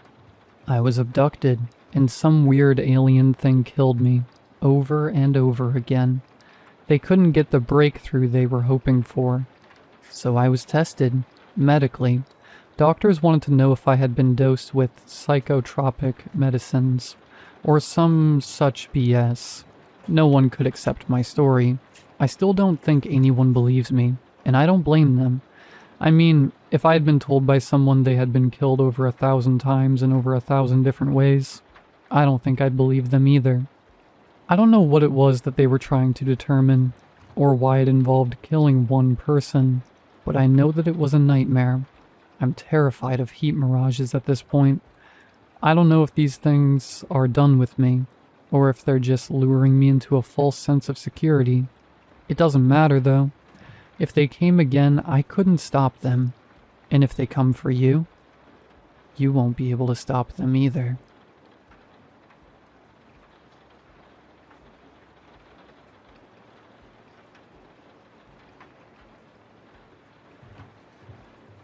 Those who celebrate Father's Day usually have a fun story or two to share about a bonding moment. I've been meaning to write here for some time, but needed to get into the new rhythm with my family. A lot has happened these past few weeks, but I'll never be able to see my father in the same light again. My family and I have been pretty insular from the outside world as far back as one could expect. My great-grandfather moved our family to the outskirts of nowhere, Wisconsin, to live out the family business of trapping and hunting. We've stayed in the same remote area ever since. It wasn't much, but it gave us enough food and income to sustain ourselves. Folks around here don't trust much of the world outside the great woods, and have come to trust our neighbors instead. You'd think in such a remote part of the world, you'd be pretty close with your family. Well, you'd be wrong. All my life, my father went out into the woods surrounding our pasture hunting for game. It didn't matter what he'd be after. Deer, elk, pheasant, even black bear. Any excess meat or hide we'd sell to local markets, or trade with neighbors. Despite this, hunting kept my father away for most of my life. He missed every important period of my life. My mother gave birth alone in the hospital while he hunted in the woods with my older brother, Rhett. He wasn't there for my first steps, never helped me with schoolwork, Little League baseball games, a no-show. He didn't even bother coming to my graduation earlier this year. The only semblance of father-son dynamic was he'd come home each night and give me a hug. No words, just a 10-second embrace and, occasionally, a kiss on the forehead. He'd always smell weird, like old grass, dirt, and body odor. I could see the lifeless, ragged look in his eyes from a long day. His absence would be worth it if he actually knew how to hunt. Despite how long the family has been in the hunting game, I've never seen him bring home a single prize. No deer, no elk, not even small game like rabbits or squirrels. Was he just messing around in there? I knew he was in those woods because I would hear his rifle constantly. Even in the dead of night, I'd hear the piercing roars of his Winchester 94 off in the distance once every few hours. I used to think he must have seen something in those if he fired off a few times every 7 or 8 hours or so. Dad and my older brother Rhett never took me on their hunting trips. They always told me I wasn't ready, despite practicing with a rifle since I was strong enough to hold one as a 6-year-old. I was good too. The purposeful distance never helped them. Thankfully, Rhett was a much better hunter than Dad. Most days, Dad and Rhett would venture into the woods together like clockwork, but it would never be Dad to make the kill. Rhett always brought in the big game, and supported us financially. In the evenings, I'd help Rhett out with skinning, processing, and packaging the meat. Rhett and his wife, Jess, recently moved back into our home. Rhett was 30, and was preparing to be a dad of his own. Jess was in her 3rd trimester, and while Rhett was working his butt off to be a provider, our dad was always out in those woods, wasting the days away from his family. Rhett and Dad often took shifts so that one might have an opportunity to rest. It was difficult to not be resentful, even with his occasional evening hugs. Those don't make up for lost time. I recall one night when I was 16, talking to Rhett about Dad's disappearance. We didn't talk too much about our feelings, but what's an older sibling meant for if nothing else? Rhett, I mumbled, why does Dad not want to be around me? I recall Rhett pausing his hands, looking down pensively at the young elk hide he'd been cleaning since noon. He does want to be around. Dad does love us. He really does. He just... Rhett exhaled sharply. It's not my place to say. Not yet. Just know he is doing everything he can for us. For you. He and I both do. You'll understand when you're older. Rhett hugged me close once he saw how watery my eyes were from frustration. I didn't know at the time, but Rhett was right. Even if he seemed non-existent, he was out there doing the best he could. I know they say it's the thought that counts, but it would have been nice to be near him growing up. Everything changed about a month ago when I turned 18. I had just graduated high school and was still considering what to do with my life. I initially wanted to join the family business and hunt alongside my brother, but if I couldn't join in, maybe go off to community college, make a name for myself, make Dad proud that I became something other than some voyager wannabe in the Midwest. Last month, in the early morning while Rhett was out in the woods hunting, Dad came into my room. "Time to get up, Will. Get dressed. There's something I need to show you." I got up groggily, waking up with another head full of messy brown hair. "What do you want? I'm not in the mood today." My dad sat at the foot of my bed. "I know it's been hard. It's difficult for me to explain, but there's a reason I'm always off in those woods. I think you're old enough now to understand better. Just know that whatever you're about to see, I've done it for you. Rhett's been pushing me to take you out into those woods earlier, but he knows my reasons for waiting. Happy birthday, son. It's time I took you hunting and taught you our family business." Great. Finally 18. And my first gift from my father was work. Something felt off, though. Dad always seemed weary, but never this invested into my own personal life. I grabbed my jacket, brown cargo pants, boots, and got out the door. For the first time ever, I went hunting with my dad. Our trek into the big woods took over an hour. Pine trees loomed over us, blocking out the sun as we ventured further and further out into the woods. It was pretty barren, and we never ran into or saw any animals worth shooting. Eventually, we reached a tall deer stand used for hunting with elevated range. The tower stood several meters over the ground, standing solidly in place by the massive iron poles and wire anchoring the structure to the earth below. The windows were covered by camouflage blinds, blending the box-like structure into the spring foliage around it. The only way into it was a shabby wooden ladder. It was a bad time to admit to my dad that I was afraid of heights, but I wasn't about to blow my one chance. Entering the hunting stand, I was sat amazed. Hundreds of pictures lined the walls inside the room. Some recent, some old. Family pictures. Looking closer, I realized they were pictures of important moments of my life. Pictures of me as an infant, me wearing an oversized Little League uniform before my first game. Pictures of me in bed sleeping as a toddler, my first bath. Church events, all with me front and center. Mom and Rhett were in them too, but it was clear that I was the focus of this collage. Dad? What is all this?" He looked at me, smiling softly. "Will, I know I haven't been around too much. Not spending time with you, not seeing you crawl as a baby, not being there for your first steps. Seeing you grow, it was heartbreaking. All I want to do is protect you, but..." He paused, voice cracking. "There can only be 2 hunters at a time for this thing, and I didn't want to subject you to what I've had to do these past 18 years. I'm getting older and I want to spend time with you. The real you, and I can't keep doing this forever. It's time you take over." "Dad, what are you..." I was interrupted by a hollow cracking noise coming from the woods. It sounded far, like a dead tree falling down. Only there was no loud crash, just more cracking.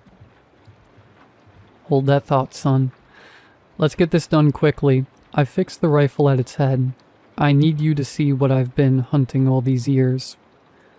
I shimmied over towards the rifle. It was postured with a metal rest, fixed towards a dark region out into the woods. Looking through the scope, my heart dropped. Far off into the woods was a gangly figure, splayed out across the forest floor. A body without a head. Its old-timey clothes made it stand out like a sore thumb in these woods. Whoever this was They wore corduroy pants, an ivory-collared shirt buttoned all the way up, and a dark gray, withered suit jacket one might see in a production of Oliver Twist. I jolted backwards, twisting my head so fast it almost gave me whiplash. Jesus, Dad, what is that? It's not what it looks like, son. Look closer, son. What do you see? In horror of the fact my dad could be a murderer, I turned back around through the scope. He was right. Looking closer at his arms, it seemed human-shaped, but I've never seen forearms extend that far past a man's knees. Its middle finger was noticeably longer than the others, all 7 of them. Its knees were off too, not inverted like a dog or a bird. Its knees were splayed perpendicular to its torso. Strangely enough, its corduroy pants seemed to be tailored specifically for whoever or whatever this was. The cracking noises persisted. It took me a minute, but it was apparent that the shifting sounds were emanating from the mysterious corpse. What exactly am I looking at? Son, the rifle should be aimed directly at its head. No matter what you see, I need you to pull the trigger. Waiting too long will only put us in danger. What? Dad, please, what's going on? I don't... The body shook viciously, its headless frame spasming on the forest floor, crunching with each jerky motion. Now, Will, the second you see its eyes, pull the trigger. I grabbed the rifle, trusting the man I once barely knew in a situation I barely understood. Peering through the scope, I saw what he meant. The top of its skull was slowly reforming. It would be inaccurate to say it was regenerating, like a lizard growing its tail. Instead, the bloodied mud and earth beneath its wound seemed to slither towards the headless corpse's neck, forming first into an oblong shape, and morphing slowly into what resembled a skull, a human skull. Do you see its eyes, Will? I could feel my heart pounding, watching whatever this thing was slowly creep its way back to life. Its massive middle finger began twitching, whipping backwards towards his forearm like a scorpion's tail. Its chest began lifting up, breathing, its ribs almost piercing the white shirt it wore. At long last, the head had returned. Its long neck seemed to struggle, lifting its head up slowly. I've seen freaky monsters in comic books and movies, so I was expecting the worst, bracing for whatever this beast was. Its face shot right up while reclining. Dark blue eyes met mine. It spotted me instantly, as though it knew exactly where I was. There was something familiar about its gaze, though. Looking closer, I realized it had my face, down to every minute detail. What the... Now, Will, yelled my dad, sitting right beside me with his binoculars. Take the shot now. The not me's face bellowed out a hollow noise, like a broken siren, its voice piercing my brain, though it spoke no words. Its arms slowly dragged up, bracing itself to stand up. I pulled the trigger. The bellowing stopped. I closed my eyes while pulling that trigger, but there was no mistake. Its head was blown clean off. There was a minute of silence between my dad and I. Dad broke the silence first. Good shot, son. We spent several hours up in that box. He explained everything that night. Whatever that thing was, it had been following our family for generations. Dad thinks it's an alien. Our great-grandfather called it a doppelganger. Whatever it was, it used the visage of the youngest man in our family. It left unattended. It would sink closer to whoever's face it wore. It never reached any of our family members because each and every day, 2 members of our family would go out and hunt it down. Its body barely took any damage, aside from the head. It took time to regenerate, but would always regenerate. This is what my father had been hunting all these years. Hunting the not me for the entire course of my life. It was difficult, you know, my dad began. When you were born was one of the happiest days of my life. I chuckled. More than when Rhett was born? He laughed. Don't get too cocky. Before Rhett, that thing wore my face. Imagine trying to kill yourself over and over again. Thankfully, my father, your granddaddy, took most of that burden. When Rhett came into our lives, that beast changed. I don't know where its clothes come from, but its face always shifts into the youngest. It expects you to protect it, or at least neglect from attacking it. I don't know what it wants with us. All I know is that now it's after you. I turned back towards the body of the beast.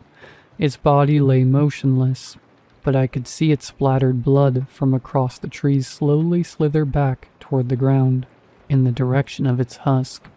When you were born, Dad continued, it took your face, your infant face. I came out here each night, taking that thing down over and over again. Seeing your chubby infant face through that scope was like hell. Pulling the trigger was worse. I cried every day, knowing that it was like killing my son over and over again. That's why I have your pictures around constantly, to know what I'm really protecting, and to remind myself of the fantastic life you have. I may not be around much, but I'm proud of the man you've become. The beast out there is hollow, lifeless. It just imitates you, but it could never be you. I couldn't live with myself if that thing ever took you out of our lives. Or worse, tried to take the life you have for itself. I regret the time I spent not being near you, but it was worth it to preserve the man you've become, and the son I love so, so much. I hope you can forgive me. Of course I forgave him. I mean, the poor guy has been killing forest demons for decades now. Who wouldn't feel bad for the guy? We both spent several minutes tearing up, sharing our feelings while splitting a pack of Coors Banquet. He shared his excitement to start golfing as a pastime. He also shared his concerns for the future. Back when I was young, the beast would grow its head back once every 2 days or so. Nowadays, it's at least 3 times a day. It grows faster based on how old the person it personifies is. I was hesitant to start hunting this thing down each day, but I was happy that we got to hang out more. While he'd be around, he shared with Rhett and me that it was time for him to retire. There can only be 2 hunters at a time, boys. He constantly harped at us. Apparently I had an uncle at some point who tagged along with Dad and our grandfather as a third wheel. It didn't end well for him. When I'm not busy hunting, I get to hang out with my dad. Now that he's around the house more, we've gotten to catch up on a lot of lost time. Turns out he's a massive Red Wings fan, just like me.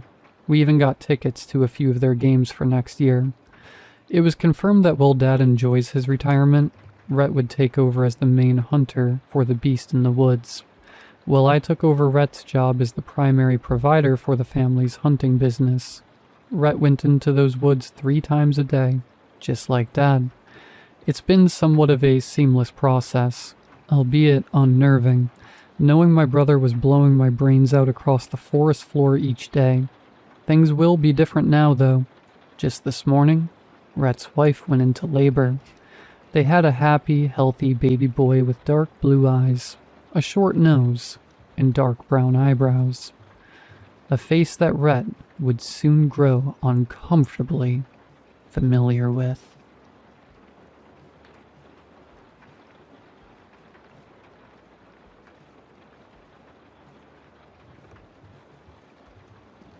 The lake on my brother's property has no bottom.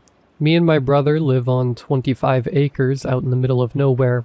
He inherited it when our dad passed. Our mom and stepdad had already died a few years back, so it's just the 2 of us. When I say out in the middle of nowhere, I really mean out in the middle of nowhere. A 30-mile drive to the nearest grocery store, 40 to the nearest big city. But we like it. It's nice and quiet. My brother Carl is an artist. Not an artsy artist. He does design work for big companies out on the east and west coast. Does all his work on a computer. He can work from pretty much anywhere that's connected to the internet. Now, it costs quite a bit to get internet in the middle of nowhere, but it's possible, and he can more than afford it. Me? I'm Jake. I'm a shiftless, No good lazy layabout. At least that's what my stepdad always said. My bio dad, when he wasn't being an abusive drunk, would say pretty much the same thing. That's fine. I've made my peace with it. I keep busy by taking care of the place, doing the lawn care, the maintenance, painting, all the crap work that needs to be done. We have a pretty simple life. The strangest thing about this place is the lake. Well, it's actually just a glorified pond. It's about 80 feet across, and almost a perfect circle. Sinkhole, I'd guess. It's way out on the edge of the property past the gazebo. Officially, it's known on the maps as Lake 224, but everyone calls it Gasper's Lake, after some fella that lived here like 100 years ago. The water is unbelievably clear, way more clear than I would have ever expected, and deep. The thing is, I have no idea how deep it is. I heard rumors in town that it's bottomless when we first moved out here, but I paid it no mind. But you can't see the bottom at all. One summer, I had a fella from the state fish and game department come out and stock the lake with fish. I thought I'd do some fishing that fall, but it just didn't take. Don't know how or why, but come fall there wasn't a fish to be found. Didn't make any sense. If they'd died, I'd have seen them floating, right? Another thing is the light. Sometimes at night I could swear I see a glow come up out of the water. I got a nice little setup. I'd sit at the gazebo until late in the evening, grilling bratwurst and sipping cold beer from the cooler. But on the way back, that glow. A color that's just not right, you know? Not bright or anything. You can just barely notice it. But it's there. Anyway, my brother doesn't care about any of that stuff. He's got no sense of adventure, no curiosity. He's all about deadlines, meetings, and products. Sometimes he'll fly out from the local airport on a puddle jumper to go see a client, and leave me out here for a week or two. You'd never get me on one of those tiny single-engine planes. I kind of get the feeling he's embarrassed of me, but whatever. He flew out to North Carolina, or maybe it was Virginia, one week, and I had the place to myself, so I called up Earl. He's my drinking buddy. I called up Earl and said to him we're gonna find out how deep Gasper's Lake really is. He brought over his John boat, and I'd say about 300 feet of half-inch nylon rope. We were going to be real scientific about this. I tied a cylinder block to one end, and we marked off the rope in 10-foot sections. He backed his truck up to the water, and we got the boat in, and headed out to the center of the lake, and dropped the cinder block over. I figured it'd bottom out at 50 feet or so, but no. That rope just kept flying right on out. 50 feet, 100 feet, 150 feet, just kept going. Maybe we should tie it off, I asked. Yeah, that's probably a good idea, he replied. We got the free end of the rope tied off around the cleats and watched the rope keep spilling out. Every bit of the rope played out, and the boat resonated with a loud thunk. I pulled the rope a bit up out of the water, and could feel the weight of the cinder block on it. Earl? I paused. Earl, there's not any way this lake is 300 feet deep, I said. No way, he nodded. What the actual hell? We gotta get more rope, I said. My uncle's got a full industrial spool of half-inch nylon rope. 1,000 feet. There's no lake anywhere around here that's 1,000 feet deep, Earl replied. I grabbed the rope and started to pull it up. It was going to take a minute or two to pull it back up on the boat. Earl started winding it up as it came in. I got about 50 feet of it on board when it just stopped. Like just dead stop. I leaned back and pulled harder. Nothing. It felt like the cinder block had gotten caught under a ledge. I wrapped the rope around my forearm and gave it one good heave. Hung up on something? Earl asked. I guess so, I started to say when the rope tugged back. Hard. Threw both me and Earl off balance enough the boat flipped over. The water went over my head and I sputtered. Righted myself and broke the surface. Earl came up right beside me and got out a loud, "God dang it." We struggled to get the boat set right, but we got it. That's when I noticed the cleat had snapped right off. Rope and all had gone down into the lake. So, 3 days later, me and Earl were back again. We spent all afternoon setting it up. Got an electric motor to pull the rope back up and a pulley system at the end of a boom winch. It almost looked professional, bolted there in the back of his truck. Almost. Earl grinned and smacked our jerry-rigged setup on the side. I always knew those machine shop classes I took would come in handy. He backed up the truck and swung the winch over the water. It extended out about 10 feet. I tied off another cinder block, no shortage of those around here, and tossed it in. We watched the rope run and run, the spool spinning freely. We had it set up so it would spin in one direction but not the other, so we could winch it back up. The rope spooled out faster and faster. 200 feet, 300. "It's still going," Earl said, incredulity in his voice. 400. "No way," I said. Earl stopped grinning around 600. By 800, neither of us were talking anymore. The spool kept spinning all the way to the end. 4 minutes after I tossed the brick in, it ran out with another loud thunk. Hard enough the truck rocked backwards a bit. Jesus, Jake. What in the actual hell is going on here? That's 1,000 feet of rope. I have no earthly clue, buddy. There's no way it's 1,000 feet deep. I ain't got no more rope. Like, I guess I could order some, Earl said, but was interrupted by a loud groaning coming from the winch. Something was pulling on the rope. I could hear the strain of the fibers. The truck was practically vibrating. Then the front end of the truck started to rise up a hair. "Jake, it's gonna take my truck," Earl yelled as he ran over and hopped in. He started the engine and began to pull away when all of a sudden all the tension let out of the line. I went over to the winch and turned it on and the rope began to wind onto the spool. It took a lot longer to pull it all up than I thought it would. But then I saw and smelled the cinder block. It was covered with a dark, glistening slime, something the color of rotting leaves mixed with oil, and it stank like, God, I don't know, a squished bug mixed with kerosene. I cut the line and let the brick drop back into the water. No way in hell I was touching whatever that was. Earl pulled his truck up away from the edge, got out and came over to where I was staring at the water. "A camera," he said. "What, like an underwater one?" I asked. "Yeah, I know a guy. He's got an underwater rig. A little robot submarine. He uses it to inspect bridge pilings, dams, and culverts for the state. It's rated down to 1,500 feet, but it usually doesn't get used that deep. Got lights and a camera. You can drive it around," he said. "Sounds like a plan," I said. "But Earl," I paused. "Isn't this more than a little bit weird? Like even for around here. Maybe we should call somebody." "I don't know. Like an official?" "Jake, this is the most interesting thing that I've been mixed up in since Farmer Brindle's two-headed goat got loose in the dollar store. Look around. Nothing happens around here." I nodded.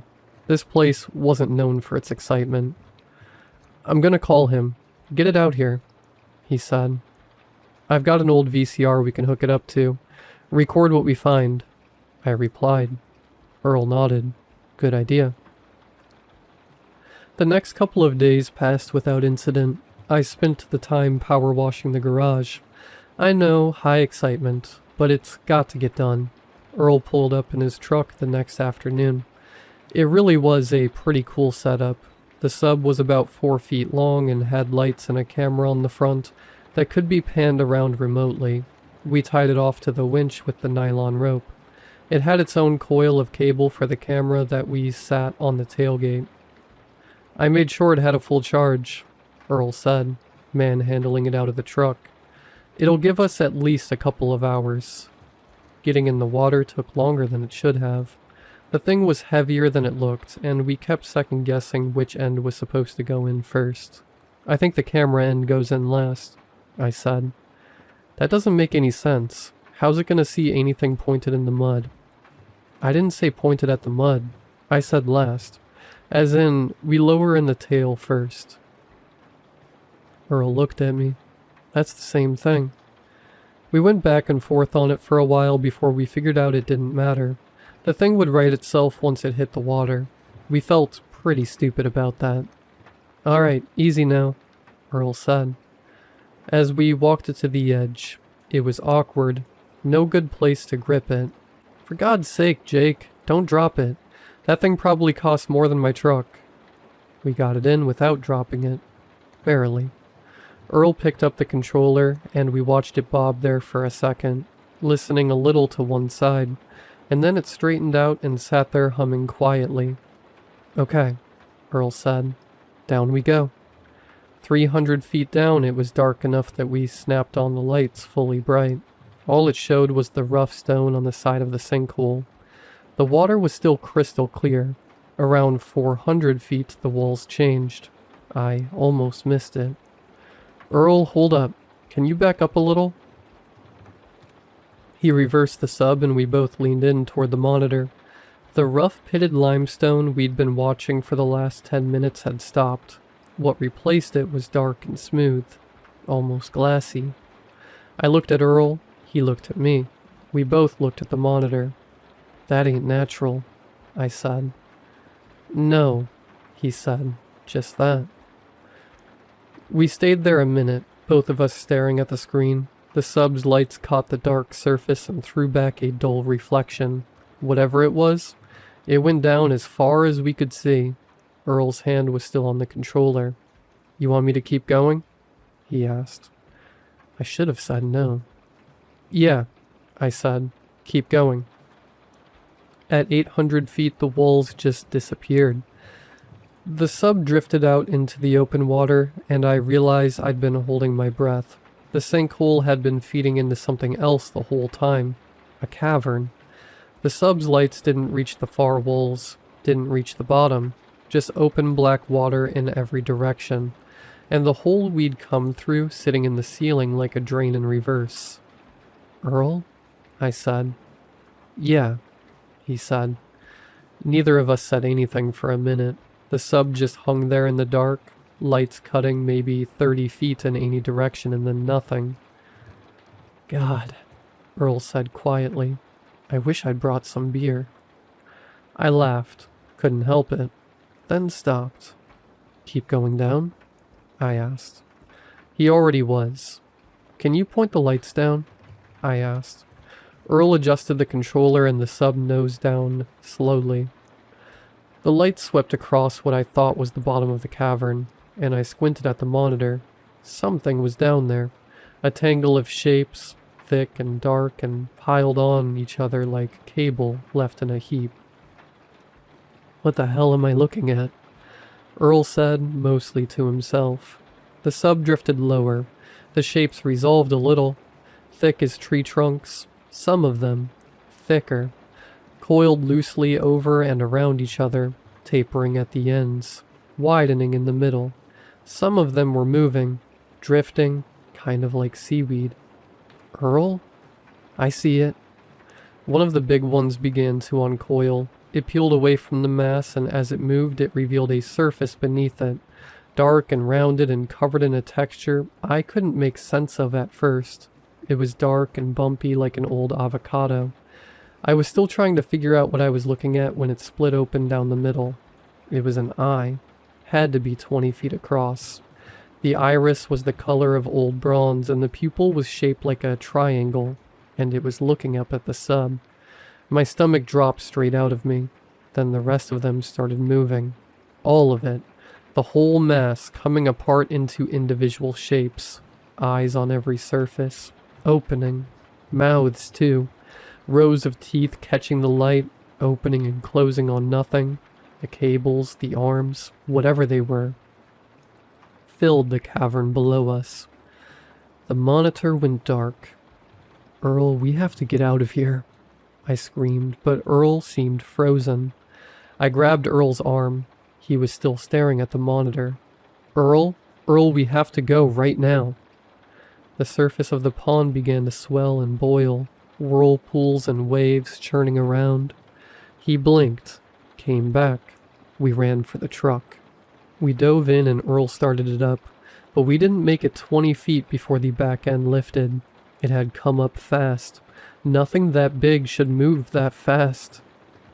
The tires left the ground and Earl screamed something I couldn't make out over the sound of the frame starting to give.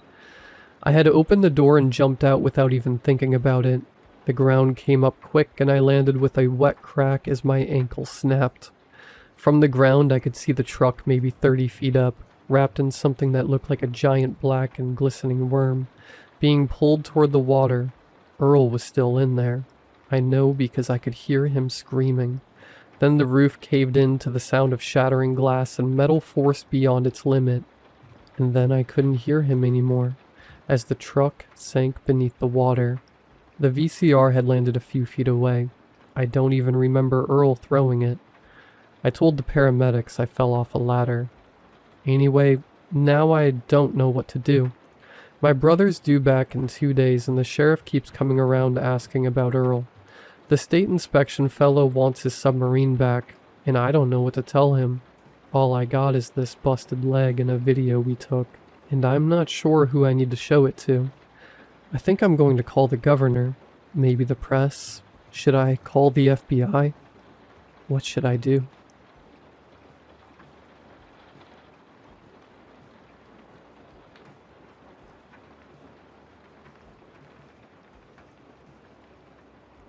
I don't know how to start this. I've been staring at my screen for 20 minutes trying to figure out where exactly things went wrong. Maybe it started the night of the accident. Maybe it started before that. I honestly don't know anymore. My name doesn't matter. What matters is that 3 months ago, I had a perfect life. Sarah and I had been married for 6 years. 6 quiet, boring, beautiful years. We lived in a small house in Denton Street.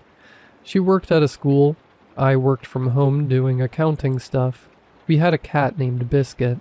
We watched movies on Friday nights. We argued about who left the kitchen light on. Normal. Everything was so normal. Then came October 14th. I was driving home from my cousin's place around 11 p.m. Rain was coming down heavy that night. I remember the wipers going like crazy and the road looking like a black mirror. I don't remember the exact moment it happened. 1 second I was driving, next second a flash of white light, a sound like the world cracking open, and then nothing. I woke up in the hospital. Sarah was sitting right beside me, holding my hand so tight her knuckles were white. She had clearly been crying for hours. Her mascara was all the way down her cheeks. "You're okay," she kept saying. "You're okay, you're okay." I had a cracked rib, a gash on my forehead, and a concussion. The doctor said I was lucky to be alive. A truck had drifted into my lane. The car was totaled. I spent 2 days in the hospital. Sarah stayed both nights, sleeping in that horrible chair beside my bed. She was the most caring person I had ever known, and I loved her more in those 2 days than I ever had before. Things felt normal when I got home. For about a week, the first thing I noticed was the smell. Sarah always smelled like this vanilla body lotion. She'd been using it since before we even got married. It was one of those small things I loved about her. Whenever she walked into a room, there was this soft, warm smell. About a week after I came home from the hospital, she walked past me in the hallway and I smelled something else. Something cold, like wet earth. Like a basement that hadn't been opened in years. I didn't say anything. I thought maybe it was something she'd picked up outside. Maybe from the garden. I let it go. But it kept happening. The second thing was the way she slept. I've slept next to Sarah for 6 years.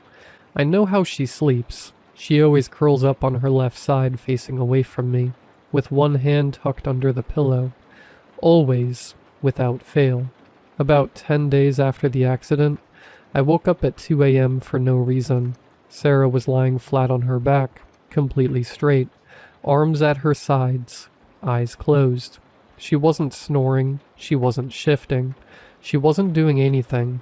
She looked like she was laid out in a coffin. I told myself, people sleep in weird positions sometimes. I rolled over and closed my eyes, but the next night, I woke up at 2 a.m. again. Same position, flat, still, arms down. I put my hand near her mouth to feel if she was breathing. She was, but just barely. Tiny little shallow breaths. I didn't sleep the rest of that night. I want to say something here because I know how this sounds. I was not going crazy. I had no history of mental illness. Yes, I had a concussion, but the doctors had cleared me completely. I was not imagining things. I know what I saw. The third thing was the photographs. Sarah loved photos. Our house is full of them. Framed pictures on every wall. Our wedding, our holidays, random Tuesday afternoons she found beautiful enough to capture. She's always been like that. One evening I was dusting the shelves in the living room and I stopped in front of our wedding photo. It's a big one, right above the fireplace. The two of us outside the church, me in my gray suit, her in her white dress, laughing at something one of the guests had said. I looked at it for a long time, then I felt my stomach drop. In the photo, my arm is around Sarah's shoulder. Her hand is up near her face, laughing. Everything normal. Except, Sarah's shadow on the ground behind her was pointing in the wrong direction. My shadow stretched behind me away from the sun. Normal. Her shadow pointed toward the sun, toward the light. Shadows don't do that. Shadows can't do that. I took the photo off the wall. I stared at it for a long time under the kitchen light. I told myself it was a camera trick. A lighting thing. Something with the way the photo was printed. I put it back on the wall and I never looked at it again directly. But sometimes from across the room, I could feel it. Like it was wrong in a way I couldn't explain with words. I started watching her. Not in a crazy way, just paying attention. She never ate much. I noticed that. She used to love food. She could finish a whole pizza by herself on bad days. Now she moved food around her plate. She drank water, but I never once saw her actually swallow a bite. She stopped going to bed before me. She used to fall asleep on the couch by 10 p.m. Now she sat in the chair in the corner of the bedroom just waiting until I got into bed. Then she would lie down. Her phone? Sarah used to be on her phone constantly, texting her sister, scrolling through cooking videos. One day I picked up her phone while she was in the shower. No messages, no call history, no app usage. Like the phone had never been touched. I called her sister, Mira, from my work phone. "Hey," I said, trying to sound casual. "How are you? Have you talked to Sarah lately?" There was a pause on the other end. "What do you mean?" Mira said slowly. "I just mean recently, like this week." Another pause, longer this time. "Are you okay?" Mira asked. Her voice sounded strange, tight. "I'm fine, why?" "Sarah hasn't..." She stopped. "Can you come over? Can you come here right now?" I told Sarah I was going to the pharmacy. She smiled at me from the couch, that warm smile I had fallen in love with. "Don't be long," she said. Mira opened the door before I even knocked. Her eyes were red. She looked like she hadn't slept. She sat me down at her kitchen table, and she put her hands flat on the table and she looked at me. "She's been calling me," she said. "Every day. Twice a day sometimes." I stared at her. "Okay." "She's been calling me from a number I don't recognize. Not her number." Mira's voice was barely above a whisper now. "She keeps saying the same thing every time." I didn't want to ask. I asked anyway. "What does she say?" Mira's eyes filled with tears. "She says he survived the accident, but I didn't. Please tell him I love him. Please tell him to look at who came home." I drove home in a state I cannot describe. I walked through the front door. The woman on the couch looked up and smiled at me. "You're back," she said. I looked at her face, the same eyes, the same smile I had kissed 1,000 times. "Who are you?" I whispered. She tilted her head slightly like she was confused by the question. Then she smiled again, wider this time. "I'm your wife," she said softly. And somewhere in the house I heard Biscuit, our cat, let out a long and terrible scream from under the bed.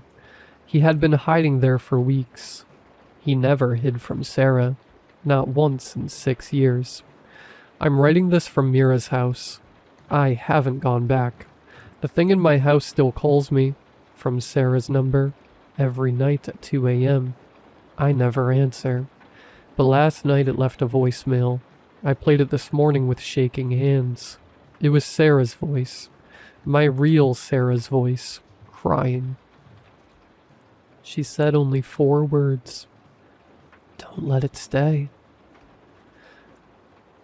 I don't know what came home with me from that accident, but it's still in my house, sleeping in my bed, feeding my cat who screams every time it comes near, and I don't know how to make it leave. If anyone has experienced anything like this, please, I need help. I will try to update when I can. Please stay safe. Hug the people you love, and if something feels wrong, even something small, even something you can't explain, trust that feeling. Trust it.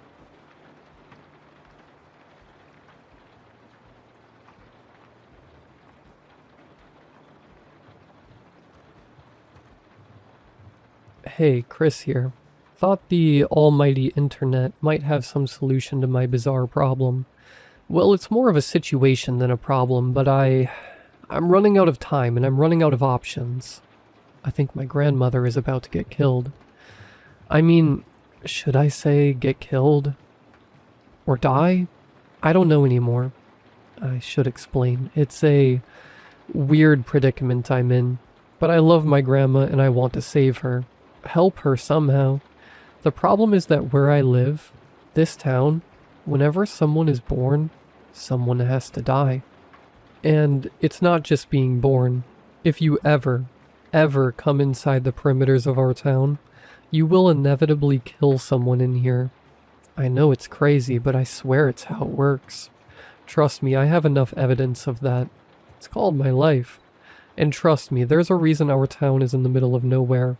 There's a reason we have the insane number of rules we have, and well, there's a reason I'm explaining all of this to the internet, even though it's strictly forbidden by law here. You might be wondering why I'd be worried about my grandma specifically. Well, the thing is, I'm going to have a baby sister. And if you're following so far, I think you know what that means. Or maybe you don't. I should probably explain myself because it sounds simple, but it's not. So let me explain how things work in this hellhole I call home. So, like I said before, outsiders are forbidden to come in. We have no tourists. So don't even think of trying to find me, please. We don't want outsiders. I don't want to be responsible for... I don't want to cause more trouble. We don't even let the people who carry our food and supplies to come in. It's all done with some weird long mechanical tunnels. So there's some basic rules around here.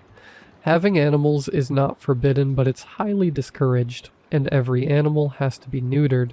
Anything from a parakeet to something bigger. Humans excluded, of course.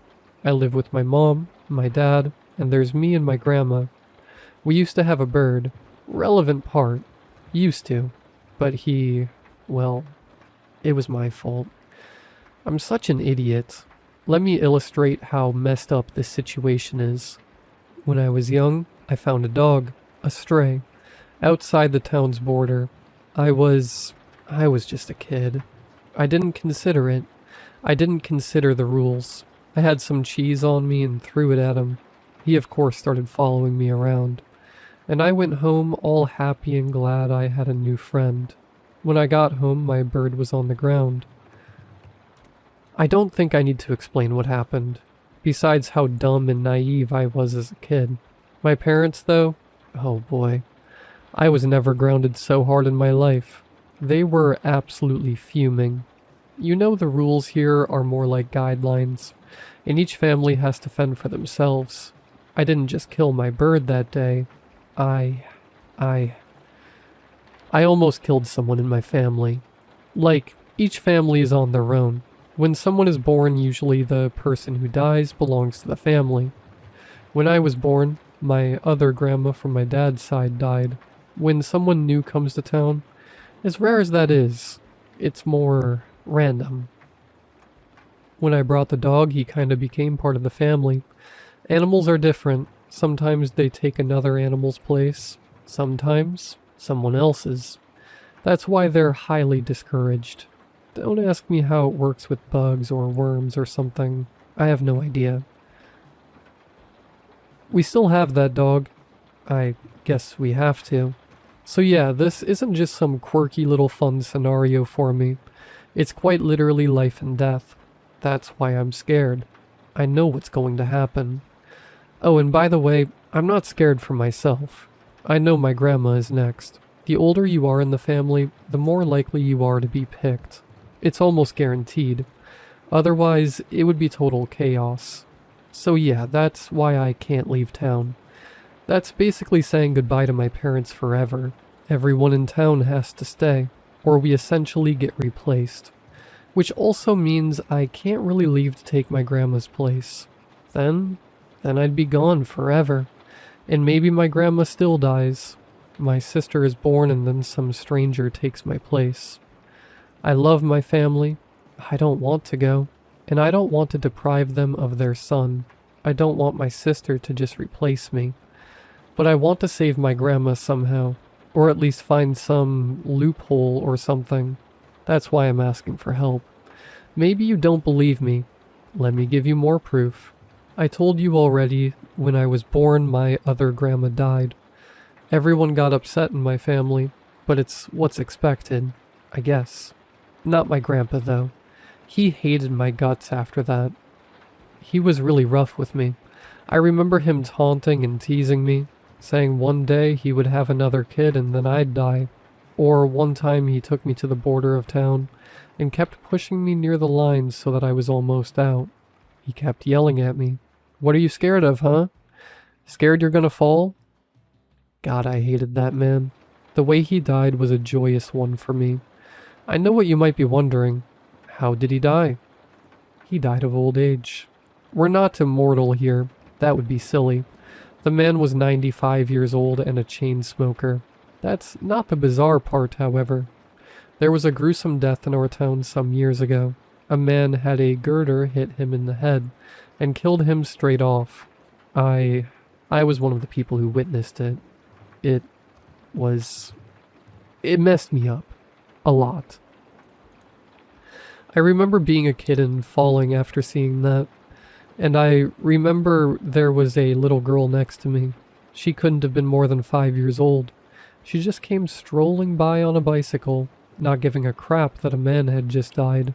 She just passed everyone and passed near me. I'll never forget what she said to me.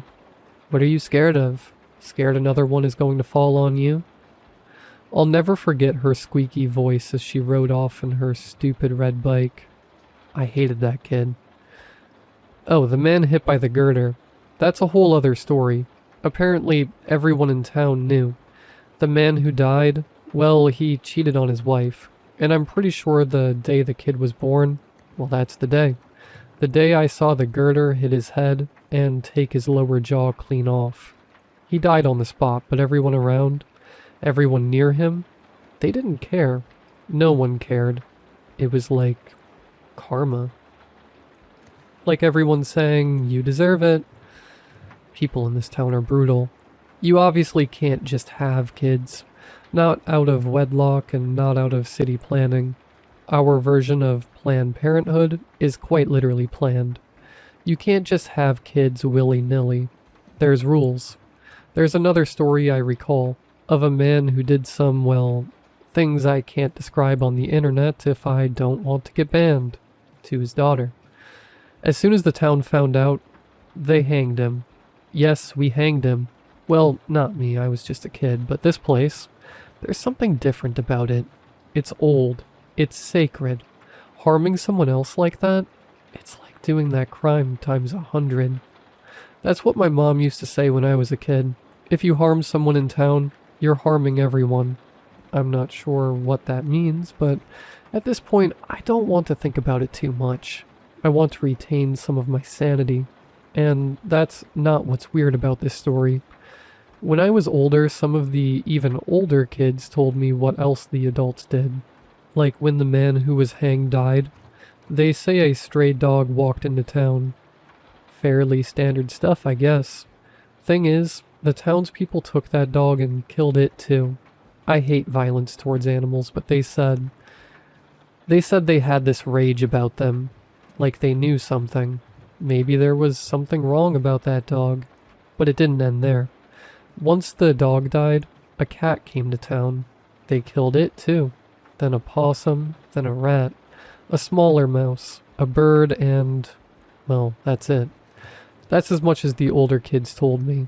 They said one other thing that disturbed me a bit. They said afterwards they gathered together and ate every single animal they killed. Cooked, of course. Not that I'd have much interest in eating a cooked rat, I guess. I'm not really sure what happened after that day. Some people tell me the town used to have 1,000 people before that. I heard other rumors that there's something locked up in the basement of the mayor's office, serving some punishment. I'm not sure. Even after I became an adult, they wouldn't say. It's a sort of town secret. It doesn't really matter. You get my drift. Now you understand what's the deal with this place. I'll leave you with one more story if you don't believe me. There was a car crash some years ago. Pretty nasty stuff. 10 people died. Big tragedy for us. I'm not sure I believe what they say, but I was told that day a woman who was going to have a kid actually had quintuplets. The insane part is that she died. Right afterward, 4 people wandered into town. Said they'd been lost in the woods for weeks. We took them in and they became residents. One of them is a nice lady who makes the best pecan pies. You might be thinking, aha, it's not 999 people anymore. Well, the thing is, I sort of lied. The initial report said 10 people died, but that's not true. 2 of them survived. If you can call it surviving. Those people, those 2, what happened to them? Their faces, their bodies, it's no way to live. It's like they're being forced to stay alive. I don't want to talk about them, to be honest. So now you understand what's at stake. If someone dies, someone has to take their place. And when someone is born, well, someone is going to die. Someone in the family. Wait, hold up, my mom is yelling for me. Update. I have to go to this hospital. I'll talk to you later. Edit. Hey guys, I guess I was too late. My mom's water broke and the doctor said the baby is coming sooner than we expected. I seriously messed up. I thought I had another month. It's been a few days and I've talked to my grandma a lot in the meantime. I'm at the hospital writing this, waiting for my baby sister. At least my mom thinks it's a girl. I didn't mention this, but my mom is more traditional. She didn't get a lot of ultrasounds. She just let the baby develop naturally. I guess she's confident the baby is fine. Makes sense in this town. I exhausted all other options. I'm scared about what's going to happen. My grandmother is at peace with what's to come, but it's just so unfair. I really wish I could help her. Thanks for trying, guys. Even though there was no time for suggestions. Wait, here comes the doctor now. He looks somewhat shocked. Why was he looking at me like that? I went to talk to the doctor. I can't believe this. I don't understand what's going on. My mom just had triplets.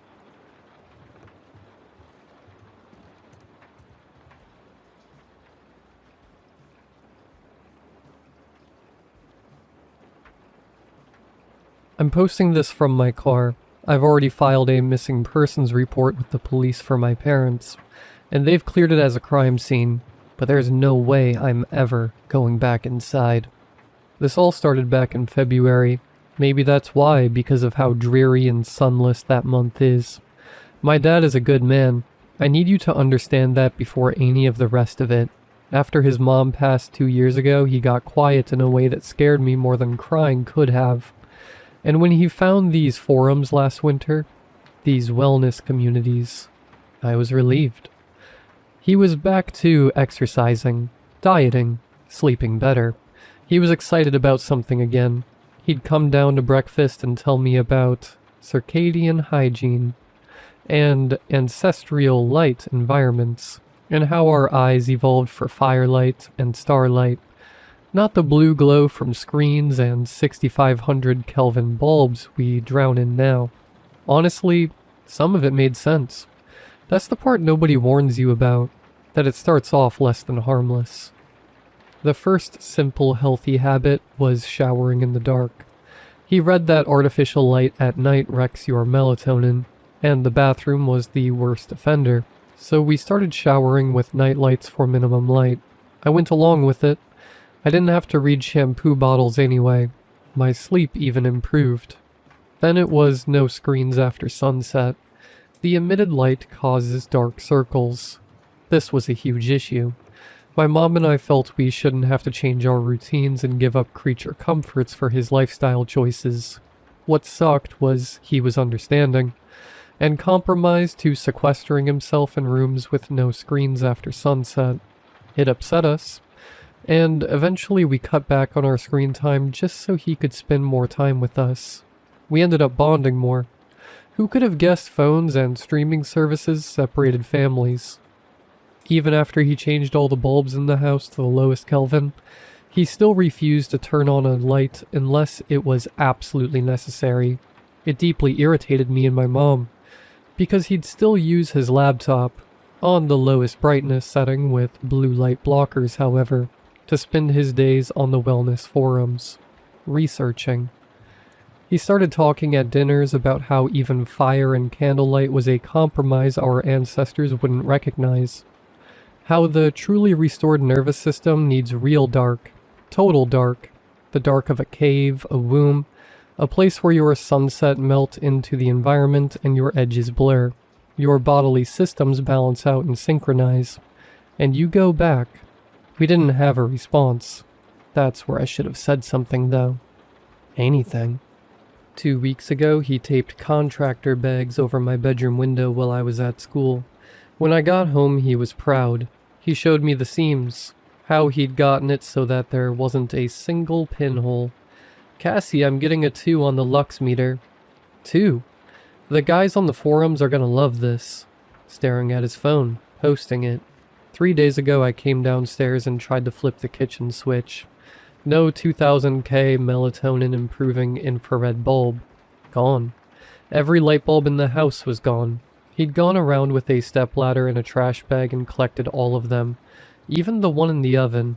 Even the little one in the fridge that you'd have to break the door mechanism to reach. The bag was filled with shattered bulbs in the bin outside. I came back inside and found him reading the forums. Before he could open his mouth, I screamed at him. Thank God Mom had already gone to work. I screamed and cried and begged him to just please be normal. Please stop looking at his laptop while I talked to him. He just looked sad. Like I had hurt his feelings over something he was proud of. He looked normal. He said he would fix things, and put everything back to how it was originally. He promised and hugged me. I went to school worried for him and Mom all day. A part of me truly believed I'd come home and the house would be bright, with clear windows and televisions blaring.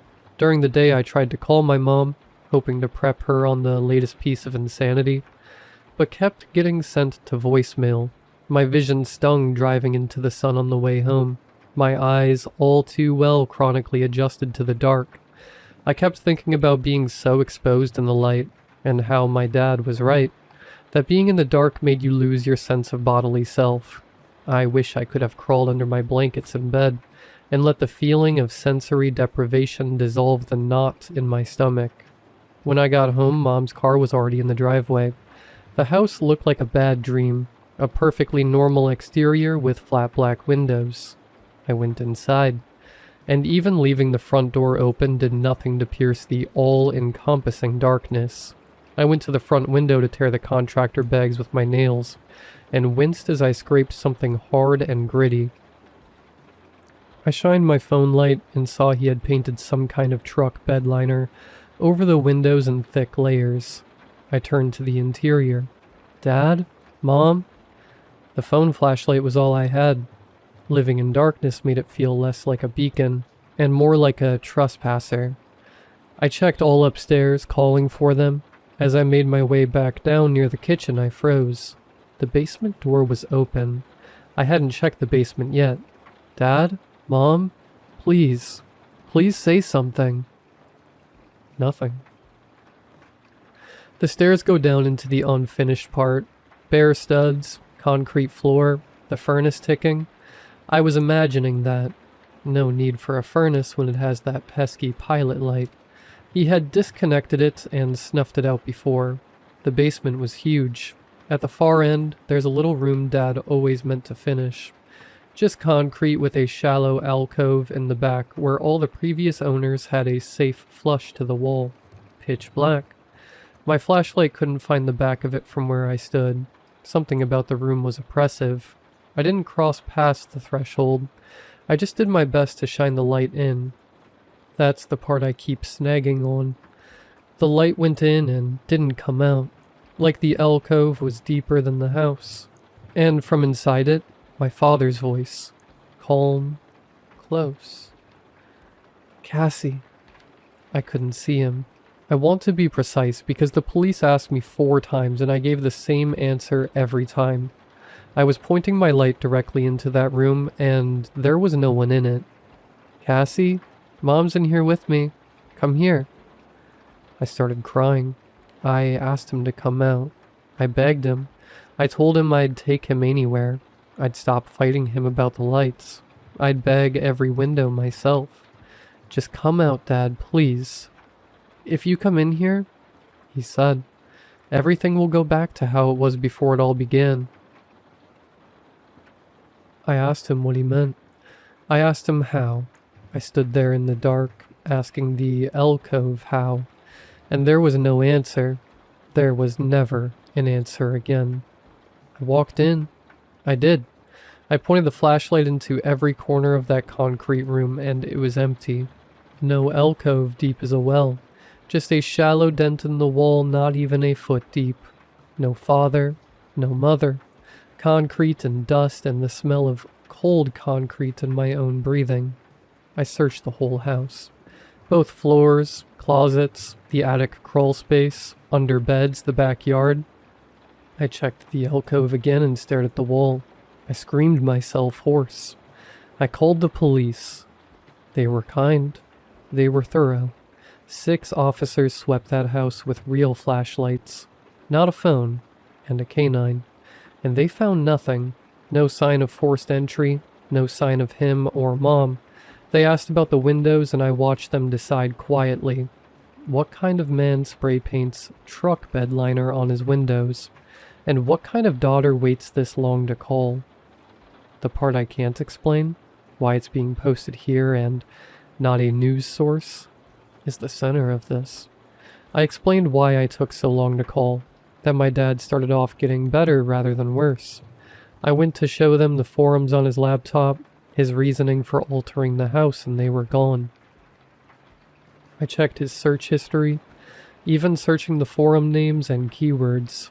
You couldn't burn those images of deep wine red text on black boxes out of my brain. I know what I saw. They shrugged and said they would look into it, and took his laptop. I finished filing the report this evening. 2 missing persons, house clear and safe to enter again. No signs of intruders. So that's everything. That's the whole thing, start to finish in order. The way I needed it down before the doubt finishes settling in. If you are just finishing this, scroll up to where it all began, where my dad was still just a grieving family man getting too into a wellness trend, where the worst thing in the house was no Netflix after sunset, I want you to read it knowing how it ends. I've started sleeping with the dome light of my car on. Never any dark. I think about what he said the dark would help undo. How it would feel like a return to a womb. Something where you would blur and meld with the universe in desensitized harmony. Before even the Big Bang brought light. Going back to how it was before it all began. And some nights I lie in that careful light, and I find myself wondering what would happen if I'd walked into the dark a little faster. I think about it more than I should.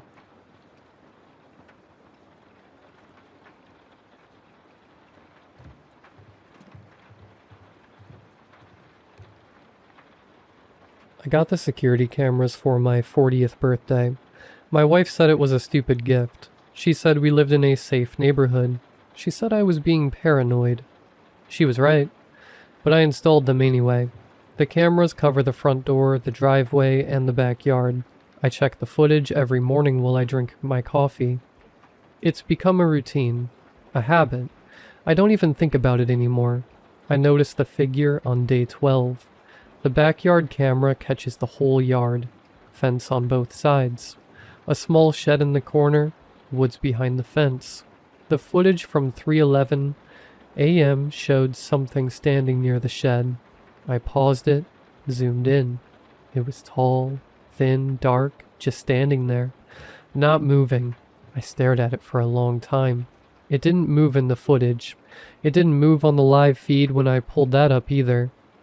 I checked the footage from the night before. Same spot, same time, same figure. I checked the night before that. Same thing. I checked the entire week. Every night at 3:11 a.m., the figure appeared. It would stand near the shed until 4:03 a.m. Then it would disappear between frames. 1 second there, the next second gone. I didn't tell my wife. I told myself I was being paranoid. I told myself it was a trick of the light, a reflection, a tree branch. I told myself a lot of things. I started staying up. I'd sit in the dark living room with my laptop open, watching the live feed. Every night at 3:11 a.m. the figure would appear, just standing there, not moving, not looking at the house, just present. I started noticing things about it. It was always facing the same direction, not toward the house, toward the fence, toward the woods behind the yard. I wondered what it was looking at. I checked the footage from the other cameras, the front door, the driveway. The figure never appeared on those. Just the backyard, just near the shed, just facing the woods. I asked my neighbor about it. He's lived next door for 20 years. He said he'd never seen anything unusual. He said the woods had always been quiet. He said it with a look on his face that made me think he was lying. I asked my wife if she'd ever noticed anything in the backyard at night. She said I was spending too much time on those cameras. She said I needed to relax. She said it with a tone that made me stop asking. I didn't stop watching. I started marking the dates. Every night it appeared. Every night it faced the woods. Then I started noticing the changes. Small at first.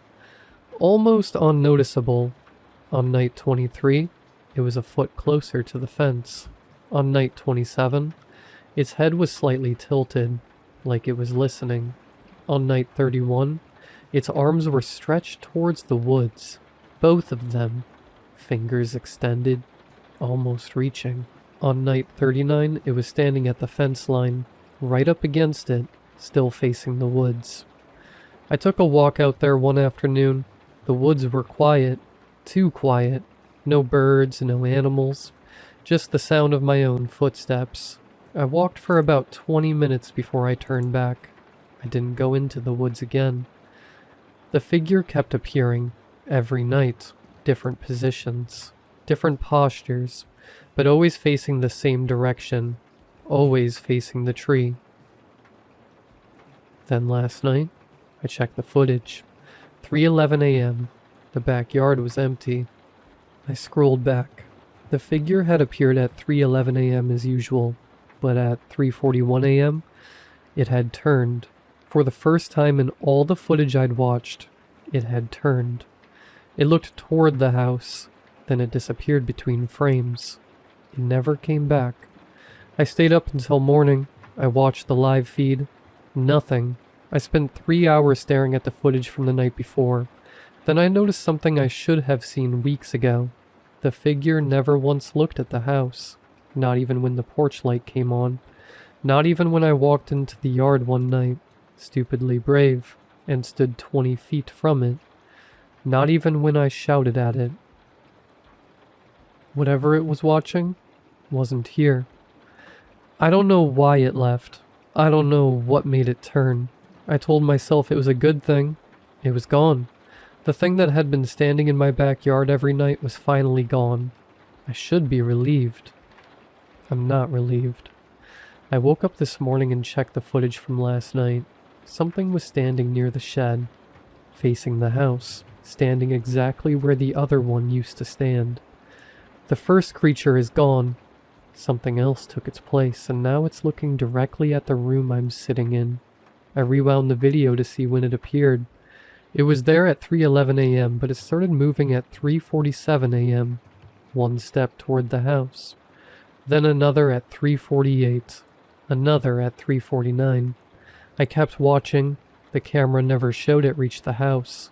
It just disappeared between frames. I checked the front door camera. Nothing. The driveway cam. Nothing. Then I checked the backyard feed again. The shed was empty. The yard was empty.